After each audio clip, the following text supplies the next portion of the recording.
काले श्रीमति भक्ति वेदांत स्वामी निति नामिने नमस्ते सरस्वती देवी गौरवाणी प्रचारिणे निर्विशेष शून्यवादी पाश्चात्यादेशतारिणे जय श्री कृष्ण चैतन्य प्रभु नित्यानंदा श्री अद्वैता गदाधर श्रीवासादि गौरा भक्तवृंदा हरे कृष्णा कृष्णा कृष्णा हरे हरे हरे राम राम राम हरे हरे हरे कृष्णा कृष्णा कृष्णा हरे हरे हरे राम राम राम हरे हरे हरे कृष्णा कृष्णा कृष्णा हरे हरे हरे राम राम राम हरे हरे हरे कृष्णा कृष्णा कृष्णा हरे हरे हरे राम राम राम हरे हरे हरे कृष्णा कृष्णा कृष्णा हरे हरे हरे राम राम राम हरे हरे हरे कृष्णा कृष्णा कृष्णा हरे हरे हरे राम राम राम हरे हरे हरे कृष्णा कृष्णा कृष्णा हरे हरे हरे राम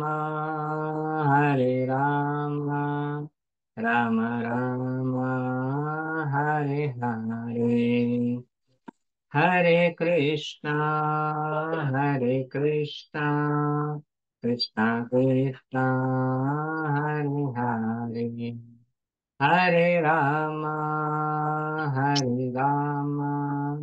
राम राम हरे हरे हरे कृष्णा कृष्णा कृष्णा हरे हरे हरे राम राम राम हरे हरे जय राधा माधव राधे जय जगन्नाथ जय बलदेवा सुभद्रमयी जय सुदर्शना जय प्रभुपदा प्रभुपदा जय प्रभुपदा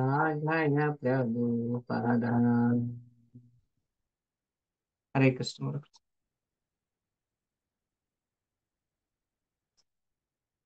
हरे कृष्ण प्रभु ಹರೇ ಕೃಷ್ಣ ಪ್ರಭು ಚೆನ್ನಾಗಿ ಕೀರ್ತನೆ ಮಾಡಿದೆ. ಪ್ರೇಮ್ ಧ್ವನಿ. ಸೊ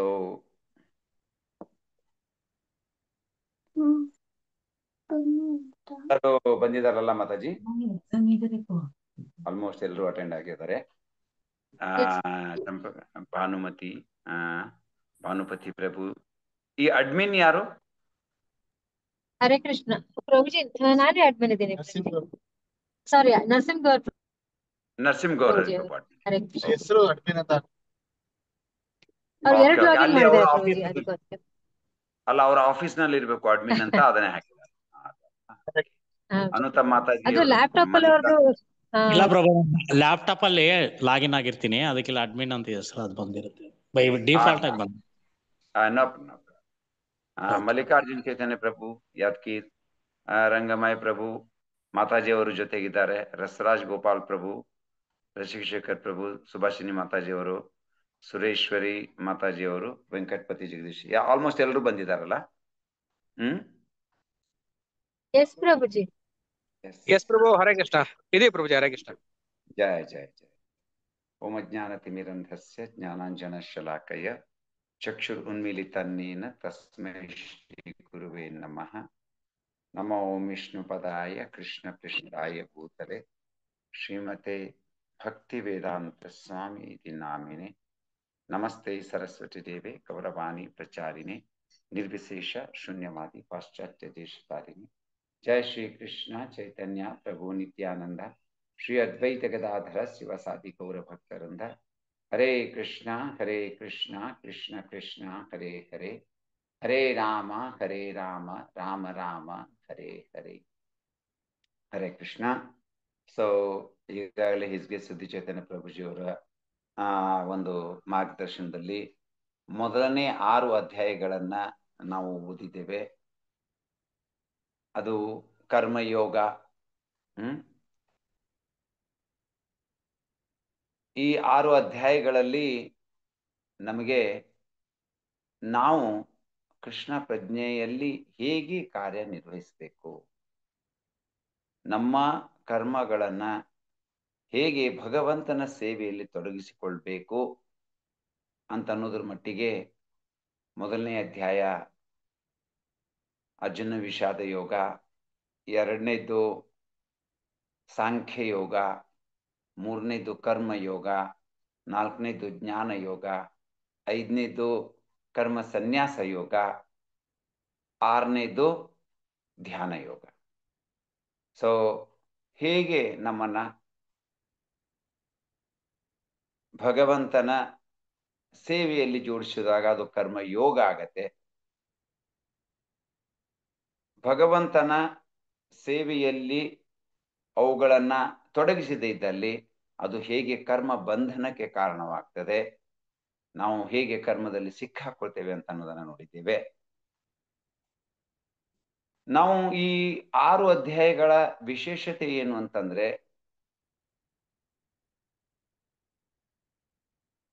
ಅರ್ಜುನ ಪ್ರಶ್ನೆಗಳನ್ನ ಕೇಳ್ತಾನೆ, ಅದಕ್ಕೆ ಭಗವಂತ ಉತ್ತರವನ್ನ ಕೊಡ್ತಾನೆ. 6ನೇ ಅಧ್ಯಾಯದ ಕೊನೆಯಲ್ಲಿ ಭಗವಂತ ಹೇಳ್ತಾನೆ, ಎಲ್ಲಕ್ಕಿಂತ ಉತ್ತಮವಾದದ್ದು ಭಕ್ತಿ ಯೋಗ. ಸೊ ನಾವು ನೋಡಬಹುದು, ಕರ್ಮಯೋಗಕ್ಕಿಂತ, ಜ್ಞಾನ ಯೋಗಕ್ಕಿಂತ, ಧ್ಯಾನ ಯೋಗಕ್ಕಿಂತ ಭಕ್ತಿ ಯೋಗ ಶ್ರೇಷ್ಠ. ಸೊ ನಾವಿಲ್ಲಿ ನೋಡ್ತೇವೆ 47ನೇ ಶ್ಲೋಕ, ಯೋಗಿನಾಮಪಿ ಸರ್ವೇಷಾಂ ಮದ್ಗತೆ ಅಂತರಾತ್ಮನ ಶುದ್ಧಾವಾನ್ ಭಜತೆ ಯೋ ಮಾಂ ಸಮೇ ಯುಕ್ತ ತಮೋಮತ. ಯಾರು ಸದಾ ನನ್ನಲ್ಲಿಯೇ ಇರುವನೋ, ತನ್ನಲ್ಲಿರುವ ನನ್ನನ್ನು ಕುರಿತು ಚಿಂತಿಸುವನೋ, ನನ್ನನ್ನು ಭಜಿಸುವನೋ, ಅವನೇ ಎಲ್ಲ ಯೋಗಿಗಳಲ್ಲಿ ಯೋಗದಲ್ಲಿ ನನ್ನೊಡನೆ ಅತ್ಯಂತ ಆತ್ಮೀಯವಾಗಿ ಒಂದಾಗಿರುವನು ಮತ್ತು ಅವನೇ ಎಲ್ಲರಿಗಿಂತ ಶ್ರೇಷ್ಠವಾದವನು. ಇದು ನನ್ನ ಅಭಿಪ್ರಾಯ ಅಂತ ಹೇಳ್ತಾನೆ. ಇದರ ಹಿಂದಿನ ಒಂದು ಶ್ಲೋಕದಲ್ಲಿ 44ನೇ ಶ್ಲೋಕದಲ್ಲಿ ಭಗವಂತ ಹೇಳಿದ್ದಾನೆ, ಪೂರ್ವಾಭ್ಯಾಸೇನ ತೇನೈವ ಹ್ರಿಯತೆ ಹ್ಯವಶೋಪಿ ಸಹ ಜಿಜ್ಞಾಸುರಪಿ ಯೋಗಸ್ಯ ಶಬ್ದ ಬ್ರಹ್ಮಾತಿ ವರ್ತತೆ. ಹಿಂದಿನ ಜನ್ಮದ ದೈವಿ ಪ್ರಜ್ಞೆಯ ಪ್ರಭಾವದಿಂದ ಆತನು ಯೋಗದ ತತ್ವಗಳನ್ನು ಅರಿಸದಿದ್ದರೂ ತಂತಾನೇ ಅವುಗಳಿಂದ ಆಕರ್ಷಿತನಾಗುತ್ತಾನೆ. ಇಂತಹ ಜಿಜ್ಞಾಸುವಾದ ಆಧ್ಯಾತ್ಮಿಕವಾದಿಯು ಯಾವಾಗಲೂ ಶಾಸ್ತ್ರ ಗ್ರಂಥಗಳ ವಿಧಿಗಳ ತತ್ವಗಳನ್ನು ಮೀರಿರುತ್ತಾನೆ. ಅಂತಂದ್ರೆ ಹಿಂದಿನ ಜನ್ಮದ ಪೂರ್ವ ಅಭ್ಯಾಸದಲ್ಲಿ ಅವನು ಜೀವನದ ಪರಿಪೂರ್ಣತೆಯನ್ನು ಹೊಂದುವಂತ ಯೋಗಾಭ್ಯಾಸವನ್ನು ಪೂರ್ಣ ಮಾಡಿದ್ದೇ ಇಲ್ಲವಾದಲ್ಲಿ ಅವನಿಗೆ ಇನ್ನೊಂದು ಅವಕಾಶ ಮಾಡಿಕೊಡ್ಲಾಗ್ತದೆ. ಯಾರು ಹಿಂದಿನ ಒಂದು ಜನ್ಮದಲ್ಲಿ ಈ ಯೋಗ ಕಾರ್ಯವನ್ನ ಕೈಕೊಂಡು ಪರಿಪೂರ್ಣವಾಗಿ ಮಾಡದೆ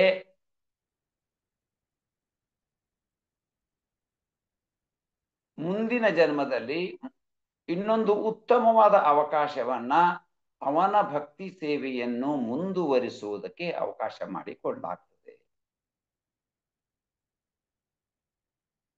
ಸೊ ತಮ್ಗೆಲ್ಲ ಗೊತ್ತಿದೆ, ನಿನ್ನೆ ವಿಶೇಷವಾಗಿ ಹಿಸ್ಗೆ ಸುದ್ದಿ ಚೈತನ್ಯ ಪ್ರಭುಜಿ ಅವರು ಚರ್ಚೆ ಮಾಡಿದ್ರು. ಹೇಗೆ ಒಬ್ಬ ವ್ಯಕ್ತಿ ಯೋಗವನ್ನ ಸ್ವೀಕಾರ ಮಾಡಿ, ಅಂದ್ರೆ ಭಕ್ತಿ ಸೇವೆಯನ್ನ ಸ್ವೀಕಾರ ಮಾಡಿ ಅದನ್ನ ಪರಿಪೂರ್ಣವಾಗಿ, ಅಂತಂದ್ರೆ ಭೌತಿಕ ಜಗತ್ತಿನ ಕಲ್ಮಶವನ್ನ ತೊಡೆದು ಹಾಕದೆ, ಪರಿಶುದ್ಧನಾಗದೆ ಶರೀರವನ್ನ ಬಿಟ್ಟಾದ್ರೆ ಅವನು ಶ್ರೀಮಂತರ ಮನೆಯಲ್ಲಿ, ಪುಣ್ಯವಂತರ ಮನೆಯಲ್ಲಿ ಅಥವಾ ಭಕ್ತರ ಮನೆಯಲ್ಲಿ ಹುಟ್ಟುತ್ತಾನೆ. ಸೊ ಇಲ್ಲಿ ಶ್ರೀಮಂತರ ಮನೆಯಲ್ಲಿ ಹುಟ್ಟೋಕ್ಕಿಂತ, ಪುಣ್ಯವಂತರ ಮನೆಯಲ್ಲಿ ಹುಟ್ಟೋಕ್ಕಿಂತ ಭಗವದ್ ಭಕ್ತರ ಮನೆಯಲ್ಲಿ ಹುಟ್ಟುವುದು ಶ್ರೇಷ್ಠ ಅಂತ ಹೇಳಲಾಗಿದೆ. ನಾವು ನೋಡ್ಬೋದು ಈ ಒಂದು ಅಧ್ಯಾಯದಲ್ಲಿ ಭಗವಂತನಿಗೆ ಅರ್ಜುನ ಪ್ರಶ್ನೆ ಕೇಳೋದಿಲ್ಲ. ಭಗವಂತನೇ ಅದಕ್ಕೆ ತನ್ನ ಒಂದು ಸ್ಫೂರ್ತಿಯಿಂದ ಅರ್ಜುನನಿಗೆ ಯಾವುದರಿಂದ ಆಧ್ಯಾತ್ಮಿಕ ಜ್ಞಾನವನ್ನ ಪಡೆದುಕೊಂಡು ಭಕ್ತಿ ಯೋಗದಲ್ಲಿ ದೃಢವಾಗಿ ಮುಂದುವರಿಯಬಹುದು, ಆ ಒಂದು ಜ್ಞಾನ, ಭಗವಂತನ ಬಗ್ಗೆ, ಪರಮ ಸತ್ಯದ ಬಗ್ಗೆ ಆ ಒಂದು ಜ್ಞಾನವನ್ನ ಈ ಒಂದು ಅಧ್ಯಾಯದಲ್ಲಿ ತಾನೇ ಸ್ವಯಂ ಸ್ಫೂರಿತವಾಗಿ ನೀಡ್ತಾ ಇದ್ದಾನೆ. ಅದಕ್ಕೆ ಇದು ವಿಶೇಷ. 7ನೇ ಅಧ್ಯಾಯ, 8ನೇ ಅಧ್ಯಾಯ, 9ನೇ ಅಧ್ಯಾಯ, 10ನೇ ಅಧ್ಯಾಯ, 11ನೇ ಅಧ್ಯಾಯ, 12ನೇ ಅಧ್ಯಾಯ ಭಕ್ತಿ ಯೋಗ. ನಿನ್ನೆ ಪ್ರಭುಜಿಯವರು ಹೇಳ್ತಾ ಇದ್ರು, ಸ್ಯಾಂಡ್ವಿಚ್ ತರ. ಈ ಕಡೆ ಜ್ಞಾನ ಯೋಗ, ಈ ಕಡೆ ಕರ್ಮಯೋಗ, ನಡುವೆ ಏನಿದೆ ಭಕ್ತಿ ಯೋಗ, ಅತ್ಯಂತ ಮುಖ್ಯವಾದದ್ದು. ಸೊ ಇದರಲ್ಲಿ ಹಿಂದಿನ ಶ್ಲೋಕದಲ್ಲಿ, ಅಂದ್ರೆ 47ನೇ ಶ್ಲೋಕದಲ್ಲಿ ಅಂತರಾತ್ಮನ ಅನ್ನುವ ಒಂದು ಶಬ್ದ ತುಂಬಾ ಇಂಪಾರ್ಟೆಂಟ್. ಯಾರು ಭಗವಂತನನ್ನ ತನ್ನ ಅಂತರಂಗದಲ್ಲಿ ಸಾಕ್ಷಾತ್ಕಾರ ಮಾಡಿಕೊಂಡು ಅವನನ್ನ ಸತತವಾಗಿ ಚಿಂತನೆ ಮಾಡ್ಕೊಂಡಿರ್ತಾನೋ, ಅವನೊಂದಿಗೆ ತನ್ನನ್ನ ಬಂಧಿಸಿಕೊಂಡಿರ್ತಾನೋ, ತನ್ನ ಎಲ್ಲ ಕಾರ್ಯಗಳನ್ನ ಅವನ ಸೇವೆಯಲ್ಲಿ ತೊಡಗಿಸಿಕೊಂಡಿರ್ತಾನೋ, ತೇಷಾಂ ಸತತಯುಕ್ತಾನಾಂ ಭಜತಾಂ ಪ್ರೀತಿಪೂರ್ವಕಂ ದದಾಮಿ ಬುದ್ಧಿಯೋಗಂ ತಂ. ಅವನಿಗೆ ನಾನು ಹೇಗೆ ನನ್ನ ಹತ್ತಿರ ಬರುವುದನ್ನೋದನ್ನ ತಿಳಿಸಿಕೊಡ್ತೇನೆ. ಸೊ ಇವತ್ತು ನಾವು 7ನೇ ಅಧ್ಯಾಯವನ್ನ ನೋಡೋಣ. ನಾವು ಸಾಧ್ಯವಾದಷ್ಟು 2 ದಿವಸಗಳಿಗೆ, ಅಥವಾ ಅಂದ್ರೆ 4 hours, almost 4 hours or 3.5 hours ನಲ್ಲಿ ಒಂದೊಂದು ಅಧ್ಯಾಯವನ್ನ ಮುಗಿಸೋದಕ್ಕೆ ಪ್ರಯತ್ನ ಮಾಡೋಣ. That is the actually schedule. ಇವಾಗ ವೃಂದಾವನದಲ್ಲಿ ಬೇರೆ ಕಡೆ ಎಲ್ಲ ಸೊ ಒಂದೊಂದು ಅಧ್ಯಾಯ, ಆಲ್ಮೋಸ್ಟ್ ಈ ಭಗವದ್ಗೀತೆಯ ಭಕ್ತಿ ಯೋಗ ಏನಿದೆ ಆಲ್ಮೋಸ್ಟ್ 12 classes. ಅದರಲ್ಲಿ ನಾವು ಮುಗಿಸೋದಕ್ಕೆ ಪ್ರಯತ್ನ ಮಾಡಬೇಕು. We will try to do it. ಆದ್ರೆ ಯಾವುದೇ ಪ್ರಶ್ನೆ ಇದ್ರೆ ಅಥವಾ ಯಾವುದೇ ಡೌಟ್ ಇದ್ರೆ ನೀವು ಕೇಳ್ಬೋದು. ಈಗಾಗಲೇ ನೀವು ಭಗವದ್ಗೀತೆಯನ್ನ ಚೆನ್ನಾಗಿ ಓದಿದ್ದೀರಾ, ಆಮೇಲೆ ಬೇರೆಯವರಿಗೂ ಅದರ ಕ್ಲಾಸಸ್ಗಳನ್ನು ಮಾಡಿದ್ದೀರಾ. ಎಲ್ಲ ಹಿರಿಯ ಭಕ್ತರಿದ್ದೀರಿ, ತಾವೆಲ್ಲರೂ, ತಮಗೆಲ್ಲ ತುಂಬಾ ಅನುಭವ ಇದೆ. ಆದಾಗ್ಯೂ ಕೂಡ ನಾವೊಂದು ಚರ್ಚೆ ಮುಖಾಂತರ ಅಥವಾ ಒಂದು ಪ್ರಶ್ನೆ ಉತ್ತರಗಳ ಮುಖಾಂತರ ನಾವು ಇನ್ನೂ ಹೆಚ್ಚು ಆಳವಾಗಿ ಈ 6 ಅಧ್ಯಾಯಗಳನ್ನ ಅಭ್ಯಾಸ ಮಾಡೋದಕ್ಕೆ ನೋಡೋಣ. ಮೊದಲನೆಯ ಒಂದು ಶ್ಲೋಕ ಏನು ಅಂತಂದರೆ ಶ್ರೀ ಭಗವಾನ್ ವಾಚ ಮಯ್ಯಾಸಕ್ತ ಮನಾ ಪಾರ್ಥ ಯೋಗಂ ಯುಂಜನ್ ಮದಾಶ್ರಯ ಅಸಂಶಯಂ ಸಮಗ್ರಂ ಮಾಂ ಯಥಾ ಜ್ಞಾಸ್ಯಸಿ ತಶೃಣು. ಯಾರಾದ್ರೂ ಓದ್ತೀರಾ ಅನುವಾದ? ಹರೇ ಕೃಷ್ಣ ಪ್ರಭು, ದಂಡೋತ್ ಪ್ರಣಾಮ. ಹರೇ ಕೃಷ್ಣ ಪ್ರಭು, ಓದಿ ಪ್ರಭುಜಿ. ದೇವೋತ್ತಮ ಪರಮಪುರುಷನು ಹೀಗೆ ಹೇಳಿದನು: ಪಾರ್ಥ, ನನ್ನಲ್ಲಿ ಆಸಕ್ತವಾದ ಮನಸ್ಸಿನಿಂದ ನನ್ನ ಸಂಪೂರ್ಣ ಪ್ರಜ್ಞೆಯಲ್ಲಿ ಯೋಗಾಭ್ಯಾಸವನ್ನು ಮಾಡುವುದರಿಂದ ನೀನು ನನ್ನನ್ನು ಸಂಪೂರ್ಣವಾಗಿಯೂ ಸಂಶಯವಿಲ್ಲದಂತೆಯೂ ತಿಳಿದುಕೊಳ್ಳಬಹುದು. ಅದು ಹೇಗೆ ಎನ್ನುವುದನ್ನು ಕೇಳು. ಎಸ್. ಸೊ ಇಲ್ಲಿ ಭಗವಂತ ಹೇಳ್ತಾ ಇದ್ದಾನೆ, ನನ್ನಲ್ಲಿ ಆಸಕ್ತವಾದ ಮನಸ್ಸಿನಿಂದ ನನ್ನೊಳಗೊಂಡ ಸಂಪೂರ್ಣ ಪ್ರಜ್ಞೆಯಲ್ಲಿ ಯೋಗಾಭ್ಯಾಸವನ್ನು ಮಾಡುವುದರಿಂದ ನೀನು ನನ್ನನ್ನು ಸಂಪೂರ್ಣವಾಗಿಯೂ ಸಂಶಯವಿಲ್ಲದಂತೆಯೂ ತಿಳಿದುಕೊಳ್ಳಬಹುದು. ಎಲ್ಲಿಯವರೆಗೆ ಒಬ್ಬ ವ್ಯಕ್ತಿ ಭಗವಂತನಲ್ಲಿ ಆಸಕ್ತನಾಗಿರೋದಿಲ್ಲ, ಅವನ ಬಗ್ಗೆ ಅವನು ತಿಳ್ಕೊಳ್ಳೋದಕ್ಕೆ ಸಾಧ್ಯ ಇಲ್ಲ. ಹಿಂದಿನ ಒಂದು ಅಧ್ಯಾಯದ ಕೊನೆಯ ಶ್ಲೋಕದಲ್ಲಿ ಭಗವಂತ ಹೇಳ್ತಾನೆ, ನನ್ನನ್ನ ಯಾರು ಅಂತರಂಗದಲ್ಲಿ ನನ್ನನ್ನ ಸ್ವೀಕರಿಸಿದ್ದಾರೆ, ನಾನು ದೇವೋತ್ತಮ ಪರಮ ಪುರುಷ ಅಂತ ಸ್ವೀಕರಿಸಿದ್ದಾರೆ, ಅಂಥವರಿಗೆ ನಾನು ಸಂಪೂರ್ಣ ಜ್ಞಾನವನ್ನ ಕೊಡ್ತೇನೆ. ಅವರು ನನ್ನನ್ನ ತಿಳಿದುಕೊಳ್ಳು. ಭಕ್ತ್ಯಾ ಮಾಂ ಅಭಿಜಾನಾತಿ. ಭಕ್ತರಲ್ಲದವರು ಭಗವಂತನನ್ನ ತಿಳಿದುಕೊಳ್ಳೋದಕ್ಕೆ ಸಾಧ್ಯವಿಲ್ಲ. ಹೇಗೆ ಒಬ್ಬ ವ್ಯಕ್ತಿ ಭಗವಂತನನ್ನ ತಿಳಿದುಕೊಳ್ಳಬಹುದು ಅಂತಂದ್ರೆ ಅವನು ಭಗವಂತನ ಬಗ್ಗೆ ಕೇಳಬೇಕು. ಯಾವಾಗ ಅವನು ಕೇಳ್ತಾನೆ, ಅವನಿಗೆ ಭಗವಂತನ ಬಗ್ಗೆ ಇನ್ನಷ್ಟು ತಿಳಿದುಕೊಳ್ಳುವ ಆಸಕ್ತಿ ಬರ್ತದೆ. ತುಂಬಾ ಇಂಪಾರ್ಟೆಂಟ್ ಇದೆ ಈ ಪರ್ಪಟು. ಮೊದಲನೇ ಪ್ಯಾರಾಗ್ರಾಫ್ ಅನ್ನ ಯಾರು ಓದ್ತೀರಾ ಬೇರೆಯವರು? ಹರೇ ಕೃಷ್ಣ ಪ್ರಭು, ದಂಡೋತ್ ಪ್ರಣಾಮ. ದಂಡೋತ್ ಪ್ರಣಾಮ. ಮಲ್ಲಿಕಾರ್ಜುನ್ ಪ್ರಭು ಓದಿ. ಭಾವಾರ್ಥ. ಶ್ರೀಲಾ ಪ್ರಭುಪಾದ್ ಕಿ ಜೈ. ಭಗವದ್ಗೀತೆಯ 7ನೇ ಅಧ್ಯಾಯದಲ್ಲಿ ಕೃಷ್ಣ ಪ್ರಜ್ಞೆಯ ಸ್ವರೂಪವನ್ನು ಸಂಪೂರ್ಣವಾಗಿ ವಿವರಿಸಿದೆ. ಕೃಷ್ಣನು ಎಲ್ಲ ಐಶ್ವರ್ಯಗಳಲ್ಲಿ ಪೂರ್ಣನಾದವನು. ಇಂತಹ ಐಶ್ವರ್ಯಗಳನ್ನು ಅವನು ಹೇಗೆ ಅಭಿವ್ಯಕ್ತಪಡಿಸುತ್ತಾನೆ ಎನ್ನುವುದನ್ನು ಇಲ್ಲಿ ವರ್ಣಿಸಿದೆ. ಅಲ್ಲದೆ ಕೃಷ್ಣನಲ್ಲಿ ಆಸಕ್ತರಾಗುವ 4 ಬಗೆಯ ಭಾಗ್ಯಶಾಲಿಗಳನ್ನು, ಕೃಷ್ಣನಲ್ಲಿ ಯಾವಾಗಲೂ ಆಸಕ್ತಿಯನ್ನು ತಳೆಯದ 4 ಬಗೆಯ ನಿರ್ಭಾಗ್ಯರನ್ನು ಈ ಅಧ್ಯಾಯದಲ್ಲಿ ವರ್ಣಿಸಿದೆ. ಭಗವದ್ಗೀತೆಯ ಒಂದೇ ನಿಮಿಷ. ಇದು ಒಂದು ಪೀಠಿಕೆ ಏನಿದೆ, ಇದು ಬಹಳ ಇಂಪಾರ್ಟೆಂಟ್. ಯಾರು ಆಸಕ್ತರಾಗಿದ್ದಾರೆ, ಮೈ ಆಸಕ್ತ ಮನ ಪಾರ್ಥ ಯೋಗಂ ಯುಂಜನ್ ಮದ ಆಶ್ರಯ. ಯಾರು ನನ್ನಲ್ಲಿ ಆಸಕ್ತರಾಗಿ ನನ್ನನ್ನ ಭಕ್ತಿ ಯೋಗವನ್ನ ಅವರು ಸ್ವೀಕಾರ ಮಾಡ್ತಾರೆ, ಅಂಥವರಿಗೆ ನಾನು ಸಂಪೂರ್ಣ ಜ್ಞಾನವನ್ನ ಕೊಡ್ತೇನೆ. ಆದ್ದರಿಂದ ಇಲ್ಲಿ ಬೇರೆಯವರು ಯಾರೇ ಆಗ್ಲಿ, ಯಾರಿಗೆ ಭಗವಂತನ ಬಗ್ಗೆ ಕೇಳಲಿಕ್ಕೆ ಆಗೋದಿಲ್ವೋ ಅಥವಾ ಕೇಳುವ ಒಂದು ಆಸಕ್ತಿ ಇಲ್ಲವೋ ಅವರನ್ನ ಹೊರಗಡೆ ಇಡ್ಲಾಗ. ಒಂದ್ಸಾರಿ ನಮ್ಮ ಗುರು ಮಹಾರಾಜರು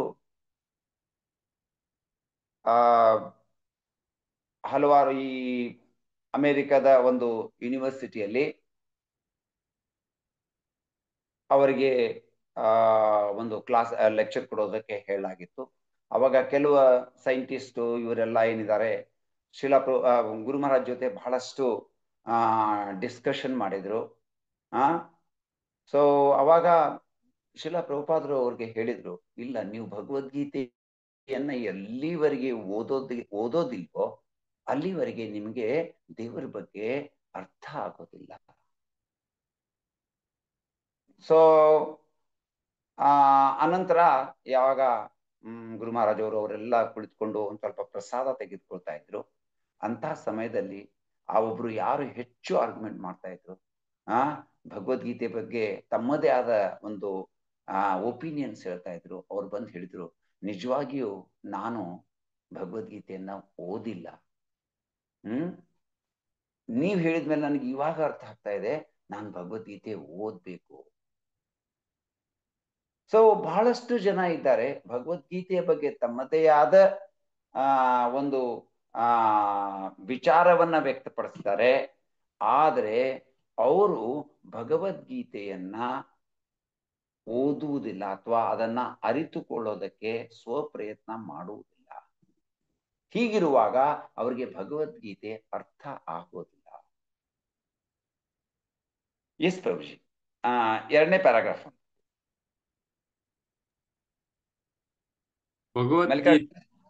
ಭಗವದ್ಗೀತೆಯ ಮೊದಲ 6 ಅಧ್ಯಾಯಗಳಲ್ಲಿ ಜೀವಿಯನ್ನು ಬೇರೆ ಬೇರೆ ಬಗೆಯ ಯೋಗಗಳಿಂದ ಆತ್ಮ ಸಾಕ್ಷಾತ್ಕಾರಕ್ಕೆ ಏರಬಲ್ಲ ಭೌತಿಕವಲ್ಲದ ಆತ್ಮವೆಂದು ವರ್ಣಿಸಿದೆ.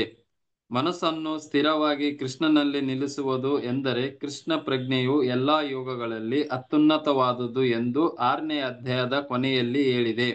ಮನಸ್ಸನ್ನು ಕೃಷ್ಣನಲ್ಲಿ ಕೇಂದ್ರೀಕರಿಸಿದರೆ ಮನುಷ್ಯನು ಪರಮ ಸತ್ಯವನ್ನು ಸಂಪೂರ್ಣವಾಗಿ ಅರಿತುಕೊಳ್ಳಬಲ್ಲ, ಇಲ್ಲವಾದರೆ ಅರಿತುಕೊಳ್ಳಲಾರ ಎಂದು ಹೇಳಿದೆ. ನಿರಾಕಾರ ಬ್ರಹ್ಮಜ್ಯೋತಿಯ ಅಥವಾ ಅಂತರ್ಯಾಮಿ ಪರಮಾತ್ಮನ ಸಾಕ್ಷಾತ್ಕಾರವು ಪರಮ ಸತ್ಯದ ಪರಿಪೂರ್ಣ ಅರಿವಲ್ಲ, ಏಕೆಂದರೆ ಅದು ಭಾಗಶವಾದದ್ದು. ಸಂಪೂರ್ಣವಾದ ಮತ್ತು ವೈಜ್ಞಾನಿಕವಾದ ಜ್ಞಾನವೇ ಕೃಷ್ಣ.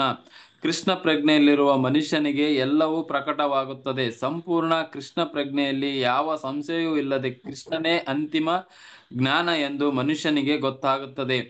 ಯೋಗದ ಬೇರೆ ಬೇರೆ ಬಗೆಗಳು ಕೃಷ್ಣ ಪ್ರಜ್ಞೆಯ ಮಾರ್ಗದಲ್ಲಿ ಮೆಟ್ಟುಗಲ್ಲುಗಳು ಮಾತ್ರ. ನೇರವಾಗಿ ಕೃಷ್ಣ ಪ್ರಜ್ಞೆಯಲ್ಲಿ ನಿರತನಾಗುವವನಿಗೆ ಬ್ರಹ್ಮಜ್ಯೋತಿಯ ಮತ್ತು ಪರಮಾತ್ಮನ ಸಂಪೂರ್ಣ ಅರಿವು ಪ್ರಯತ್ನವಿಲ್ಲದೆ ಆಗುತ್ತದೆ. ಕೃಷ್ಣ ಪ್ರಜ್ಞೆಯ ಯೋಗಾಭ್ಯಾಸದಿಂದ ಮನುಷ್ಯನು ಎಲ್ಲವನ್ನು ಸಂಪೂರ್ಣವಾಗಿ ತಿಳಿದುಕೊಳ್ಳಬಹುದು. ಪರಮ ಸತ್ಯ ಜೀವಿಗಳು ಭೌತಿಕ ಪ್ರಕೃತಿ ಮತ್ತು ಸಾಧನ ಸಾಮಗ್ರಿಗಳೊಡನೆ ಅವುಗಳ ಅಭಿವ್ಯಕ್ತಿ ಎಲ್ಲವನ್ನು ತಿಳಿದುಕೊಳ್ಳಬಹುದು. ಸೊ ಸಾಕು ಮಲ್ಲಿಕಾರ್ಜುನ. ಸೊ ಇದರಲ್ಲಿ ಸ್ಪಷ್ಟವಾಗಿ ಹೇಳಿದೆ, ಕರ್ಮಯೋಗ ಮತ್ತು ಜ್ಞಾನ ಯೋಗ ಅಥವಾ ಧ್ಯಾನ ಯೋಗ ಏನಿದೆ ಭಕ್ತಿ ಯೋಗಕ್ಕೆ ಸಪೋರ್ಟ್ ಆಗಬಹುದು. ಆದರೆ ಭಕ್ತಿ ಯೋಗ ಅದು ವಿಶೇಷವಾಗಿ ಯಾರು ಅದನ್ನ ಸ್ವೀಕಾರ ಮಾಡ್ತಾರೆ ಅವರಿಗೆ ಈ ಧ್ಯಾನ ಅಥವಾ ಜ್ಞಾನ ಅಥವಾ ಕರ್ಮ ಯೋಗದ ಎಲ್ಲ ಫಲಗಳು ಸಿಗ್ತವೆ. ಆದ್ದರಿಂದ ಒಬ್ಬ ವ್ಯಕ್ತಿ ಭಗವಂತನ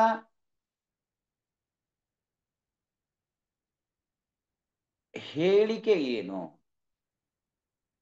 ಭಗವಂತ ಯಾರು, ನಾವು ಯಾರು, ನಮಗೂ ಮತ್ತು ಭಗವಂತನಿಗೆ ಏನ್ ಸಂಬಂಧ ಇದೆ, ಇದನ್ನ ಅರಿತುಕೊಳ್ಳೋದಕ್ಕೆ ಪ್ರಯತ್ನ ಮಾಡಬೇಕು. ಯಾವಾಗ ಅವನು ಇದನ್ನ ಅರಿತುಕೊಳ್ತಾನೆ ಅವಾಗ ಅವನು ಭಕ್ತಿಯಲ್ಲಿ ತೊಡಗ್ತಾನೆ. ಆದ್ದರಿಂದ ಕೇಳುವುದು ಅತಿ ಅವಶ್ಯಕ. ಶೃಣ್ವತಾಂ ಸ್ವಕಥಾ ಕೃಷ್ಣ ಪುಣ್ಯ ಶ್ರವಣ ಕೀರ್ತನ ಹೃದ್ಯಂತಸ್ಥೋ ಅಭದ್ರಾಣಿ ವಿದೂನತೆ ಸ್ವೃತ. ಸೊ ಭಗವಂತನ ಬಗ್ಗೆ ಯಾವಾಗ ಕೇಳ್ತೇವೆ ಅವಾಗ ನಮ್ಮ ಹೃದಯದ ಕಲ್ಮಶಗಳೆಲ್ಲವೂ ದೂರವಾಗ್ತವೆ. ಅನಂತರ ನಾವು ಸತ್ವಗುಣದಲ್ಲಿ ಸ್ಥಿತರಾಗ್ತೇವೆ. ಇದರಿಂದ ನಾವು ಪ್ರಸನ್ನರಾಗ್ತೇವೆ. ನಾವು ಯಾವಾಗ ಪ್ರಸನ್ನರಾಗ್ತೇವೆ ಆಗ ನಾವು ಭಗವದ್ಭಕ್ತಿಯನ್ನ ಪ್ರಾರಂಭಿಸುತ್ತೇವೆ. ಯಾವಾಗ ಭಗವದ್ಭಕ್ತಿಯನ್ನ ಪ್ರಾರಂಭಿಸುತ್ತೇವೆ ಆಗ ಈ ಜನ್ಮ ಮೃತ್ಯು ಜರಾ ವ್ಯಾಧಿಯ ಶರೀರದೊಂದಿಗೆ ನಂಟು ಏನಿದೆ ಆ ಗಂಟು ಸಡಲವಾಗ್ತಾ ಹೋಗ್ತದೆ. ವಿದ್ಯತೆ ಹೃದಯ ಗ್ರಂಥಿ ಛಿದ್ದಂತೆ ಸರ್ವ ಸಂಶಯ ಕ್ಷೀಯಂತೆ ಚಾಸ್ಯ ಕರ್ಮಾಣಿ.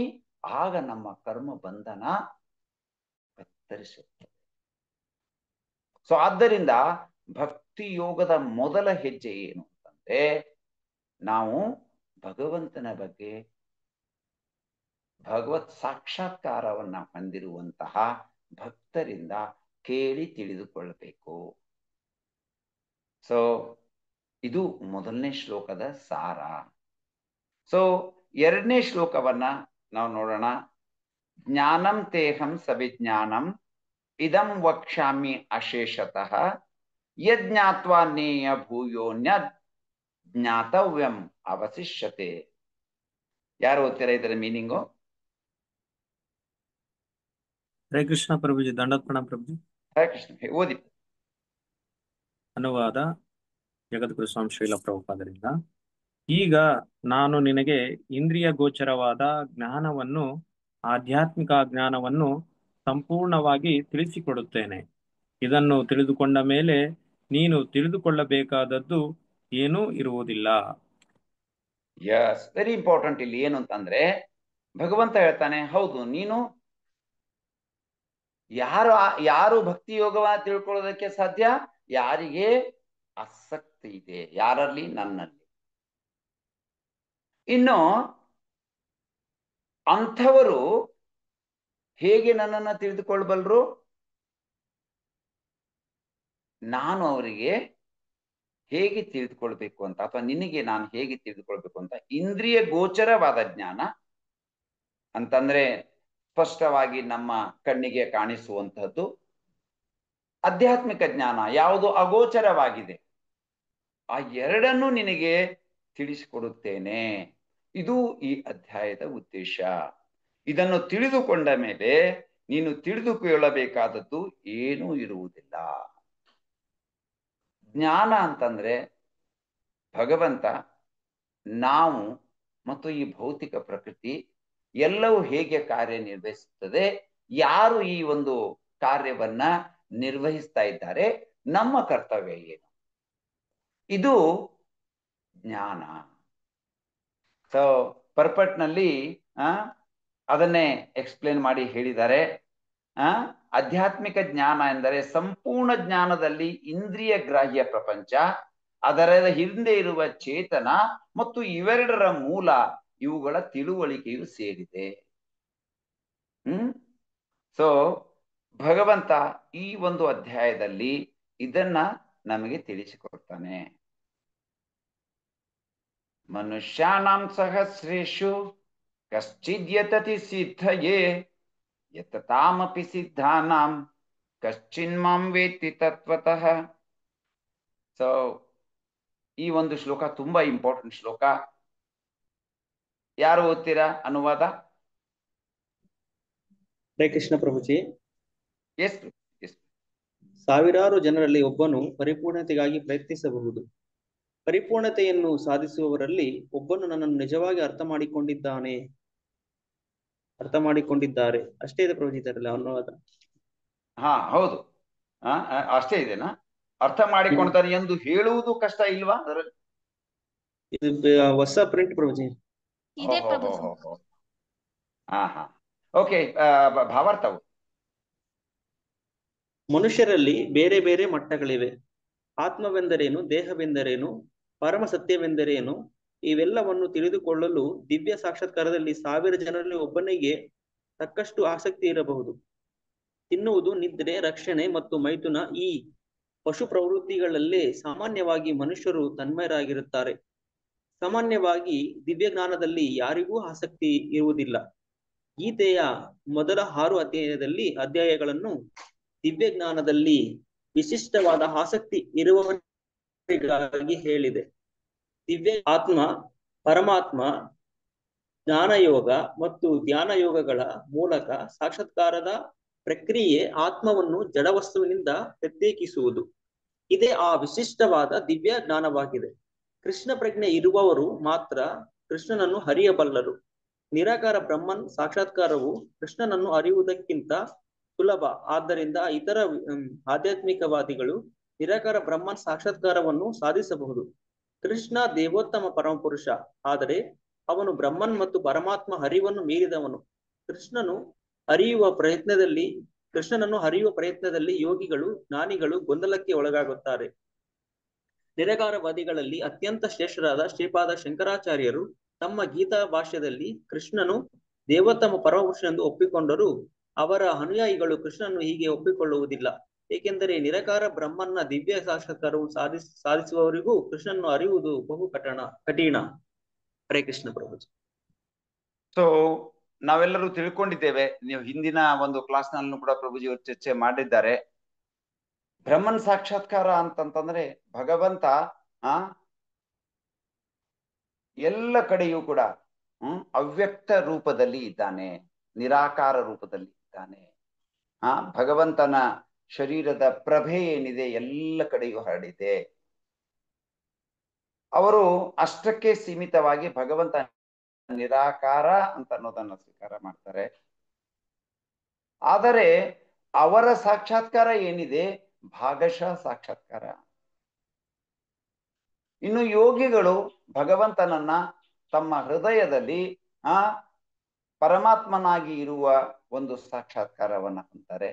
ಆ ಒಂದು ಸಾಕ್ಷಾತ್ಕಾರನು ಕೂಡ ಹೌದು ನಿರಾಕಾರ ಸಾಕ್ಷಾತ್ಕಾರಕ್ಕಿಂತ ನಿರಾಕಾರ ಬ್ರಹ್ಮನ್ ಸಾಕ್ಷಾತ್ಕಾರಕ್ಕಿಂತ ಮೇಲ್ಪಟ್ಟದ್ದು, ಆದರೂ ಕೂಡ ಅದು ಭಾಗಶಃ ಸಾಕ್ಷಾತ್ಕಾರ. ಯಾರು ಭಗವಂತ ಒಬ್ಬ ವ್ಯಕ್ತಿ ಅವನು ಎಲ್ಲರ ಹೃದಯದಲ್ಲಿ ಇದ್ದಾನೆ ಪರಮಾತ್ಮನಾಗಿ, ಮತ್ತು ಅವನು ಅವ್ಯಕ್ತ ರೂಪದಲ್ಲಿ ಎಲ್ಲ ಕಡೆಯೂ ಇದ್ದಾನೆ, ಪ್ರತಿಯೊಂದು ಅವನಿಂದ ಬರ್ತದೆ, ಪ್ರತಿಯೊಂದು ಅವನಿಂದ ನಿಯಂತ್ರಿತವಾಗಿದೆ. ನಾವು ಜೀವಿಗಳು ಅವನ ನಿಯಂತ್ರಣದಲ್ಲಿ ಇದ್ದೇವೆ ಎನ್ನುವುದನ್ನ ಯಾರು ಅರ್ಥ ಮಾಡ್ಕೊಳ್ತಾರೆ ಅವರು ಏನಿದ್ದಾರೆ ಸಂಪೂರ್ಣ ಸಾಕ್ಷಾತ್ಕಾರವನ್ನು ಹೊಂದಿದ್ದಾರೆ. ಆದ್ರಿಂದ ಈ ಒಂದು ಪ್ಯಾರಾಗ್ರಾಫ್ದಲ್ಲಿ ಏನ್ ಹೇಳ್ತಾ ಇದ್ದಾರೆ ಶ್ರೀಲ ಪ್ರಭುಪಾದರು ಅಂತಂದ್ರೆ ಈ ಕರ್ಮಯೋಗ, ಜ್ಞಾನಯೋಗ, ಧ್ಯಾನ ಯೋಗ ಇವು ಆತ್ಮ ಹೇಗೆ ಈ ಜಡವಸ್ತುವಿನಿಂದ ಭಿನ್ನ ಮತ್ತು ಭಗವಂತನನ್ನ ಅರಿತುಕೊಳ್ಳುವ ವಿವಿಧ ಬಗೆಗಳಿಗೆ ಹೇಳಲಾಗ್ತದೆ. ಭಕ್ತಿ ಯೋಗ ಏನಿದೆ ಅದು ಸಂಪೂರ್ಣ ನಾವು ಭಗವತ್ ಸಾಕ್ಷಾತ್ಕಾರವನ್ನ ಹೊಂದುವ ಬಗ್ಗೆ ಹೇಳಲಾಗ್ತಾ ಇದೆ. ಸೊ ಆದ್ದರಿಂದ ಇಲ್ಲಿ ಹೇಳಲಾಗಿದೆ ಮನುಷ್ಯಾಣಂ ಸಹಸ್ರೇಶು ಕಶ್ಚಿದ್ಯತತಿ ಸಿದ್ಧಯೇ. ಕೃಷ್ಣನು ದೇವೋತ್ತಮ ಪರಮ ಪುರುಷನೆಂದು ಒಪ್ಪಿಕೊಂಡರೂ ಅವರ ಅನುಯಾಯಿಗಳು ಕೃಷ್ಣನನ್ನು ಹೀಗೆ ಒಪ್ಪಿಕೊಳ್ಳುವುದಿಲ್ಲ. ಏಕೆಂದರೆ ನಿರಾಕಾರ ಬ್ರಹ್ಮನ್ ದಿವ್ಯ ಸಾಕ್ಷಾತ್ಕಾರವನ್ನು ಸಾಧಿಸಿದವರಿಗೂ ಕೃಷ್ಣನನ್ನು ಅರಿಯುವುದು ಬಹಳ ಕಠಿಣ. ಸೊ ಆದ್ದರಿಂದ ಯಾರು ಭಗವಂತನನ್ನ ಪ್ರತಿಯೊಬ್ಬರ ಹೃದಯದಲ್ಲಿರುವ ಪರಮಾತ್ಮನು ಅವನೇ, ಅವ್ಯಕ್ತ ರೂಪದಲ್ಲಿರುವ ನಿರಾಕಾರ ಬ್ರಹ್ಮನ್ ಕೂಡ ಅವನೇ, ಅವನು ಒಬ್ಬ ವ್ಯಕ್ತಿ ಶಾಸ್ತ್ರಾಧಾರಿತವಾಗಿ ಅದನ್ನ ಕೇಳಿ ತಿಳಿದುಕೊಂಡು ಅದರಲ್ಲಿ ಒಂದು ವಿಶ್ವಾಸವನ್ನ ಪಡೆದಿದ್ದಾರೆ. ಅಂಥವರು ಭಕ್ತಿಯಲ್ಲಿ ದೃಢವಾಗಿ ಮುನ್ನಡಿತಾರೆ. ಲಾಸ್ಟ್ ಒಂದು ಪ್ಯಾರಾಗ್ರಾಫ್ ಇದು ಇಂಪಾರ್ಟೆಂಟ್ ಇದೆ ಇದೇ ಪೇಜ್ ನಲ್ಲಿ. ಬ್ರಹ್ಮನ್ ಸಾಕ್ಷಾತ್ಕಾರವನ್ನು ಪಡೆದ ನಿರಾಕಾರವಾದಿಗಾಗಲಿ, ಯಾರು ಓದ್ತಿರೋದನ್ನ?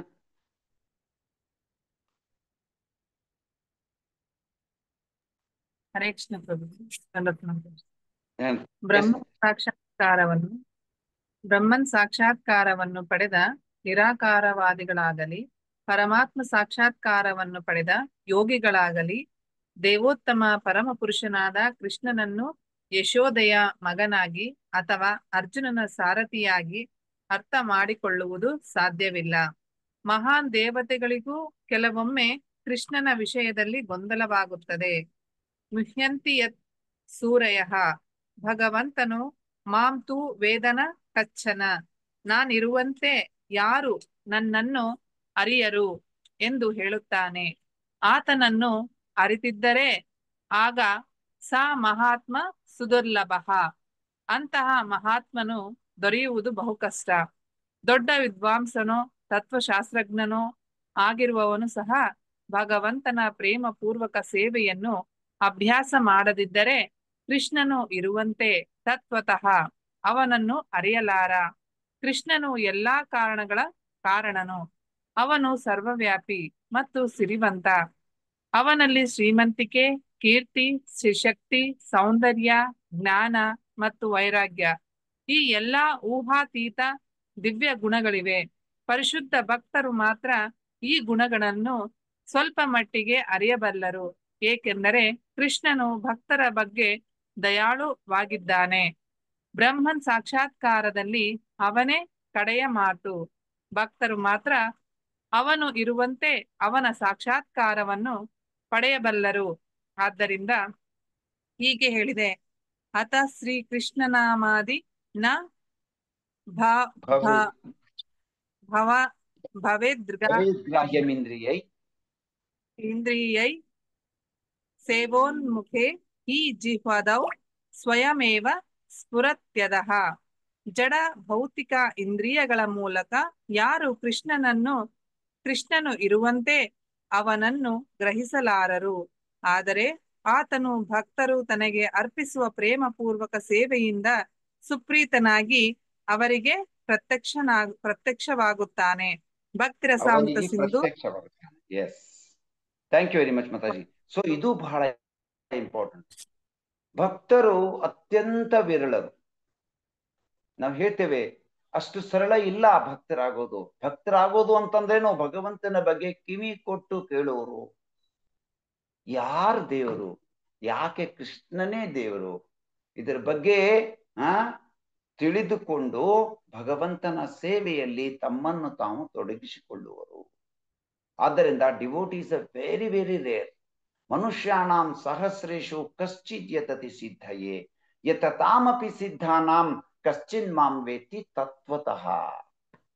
ಯಾರೋ ಒಬ್ರು ಸಾವಿರ ಜನರಲ್ಲಿ ಕೆಲವರು ನಿರಾಕಾರ ಇದರಲ್ಲಿ ಸಿದ್ಧರಾಗ್ಬೋದು, ಪರಮಾತ್ಮ ಸಾಕ್ಷಾತ್ಕಾರದಲ್ಲಿ ಆಗ್ಬೋದು. ಆದ್ರೆ ಭಗವತ್ ಸಾಕ್ಷಾತ್ಕಾರವನ್ನ ಪಡೆದುಕೊಳ್ಳೋರು ಅಥವಾ ಅದಕ್ಕಾಗಿ ಸತತವಾಗಿ ಪ್ರಯತ್ನ ಮಾಡುವವರು ಅತ್ಯಂತ ವಿರಳ. Only a rare soul knows Krishna in truth. ತತ್ವತಃ Krishna will emphasize the rarity of knowing about him by repeating this point twice more in the chapter 19 and 26. Text 19-26 ನಲ್ಲಿ ಮತ್ತೆ ಬಹುನಾಂ ಜನ್ಮನಾಮಂತೆ ಜ್ಞಾನವಾನ್ ಮಾಂ ಪ್ರಪದ್ಯತೆ. ಸೊ ಇದನ್ನ ಭಗವಂತ ಮತ್ತೆ ಮತ್ತೆ ಹೇಳ್ತಾನೆ. ನಾವು ಆದ್ದರಿಂದ ಇದನ್ನ ನಾವು ಅರ್ಥ ಮಾಡ್ಕೊಳ್ಬೇಕು. ನಾವು ಎಷ್ಟು ಭಾಗ್ಯವಂತರು ಅಂತಂದ್ರೆ ಭಗವಂತನ ಬಗ್ಗೆ ಕೇಳುವುದಕ್ಕೆ ಶಿಲಾ ಪ್ರಭುಪಾದರಂತಹ ಮಹಾತ್ಮರಿಂದ ನಮ್ಗೆ ಇದೊಂದು ಅವಕಾಶ ಸಿಕ್ಕಿದೆ. ಇಲ್ಲದ್ರೆ ಭಗವದ್ಗೀತೆಯನ್ನ ಇಷ್ಟು ಸ್ಫಟಿಕವಾಗಿ ಅಂತಂದ್ರೆ ಸ್ಪಷ್ಟವಾಗಿ ಬೇರೆ ಯಾವುದೇ ಒಂದು ಅವತರಣಿಕೆಯಲ್ಲಿ ನಾವು ನೋಡೋದಿಲ್ಲ.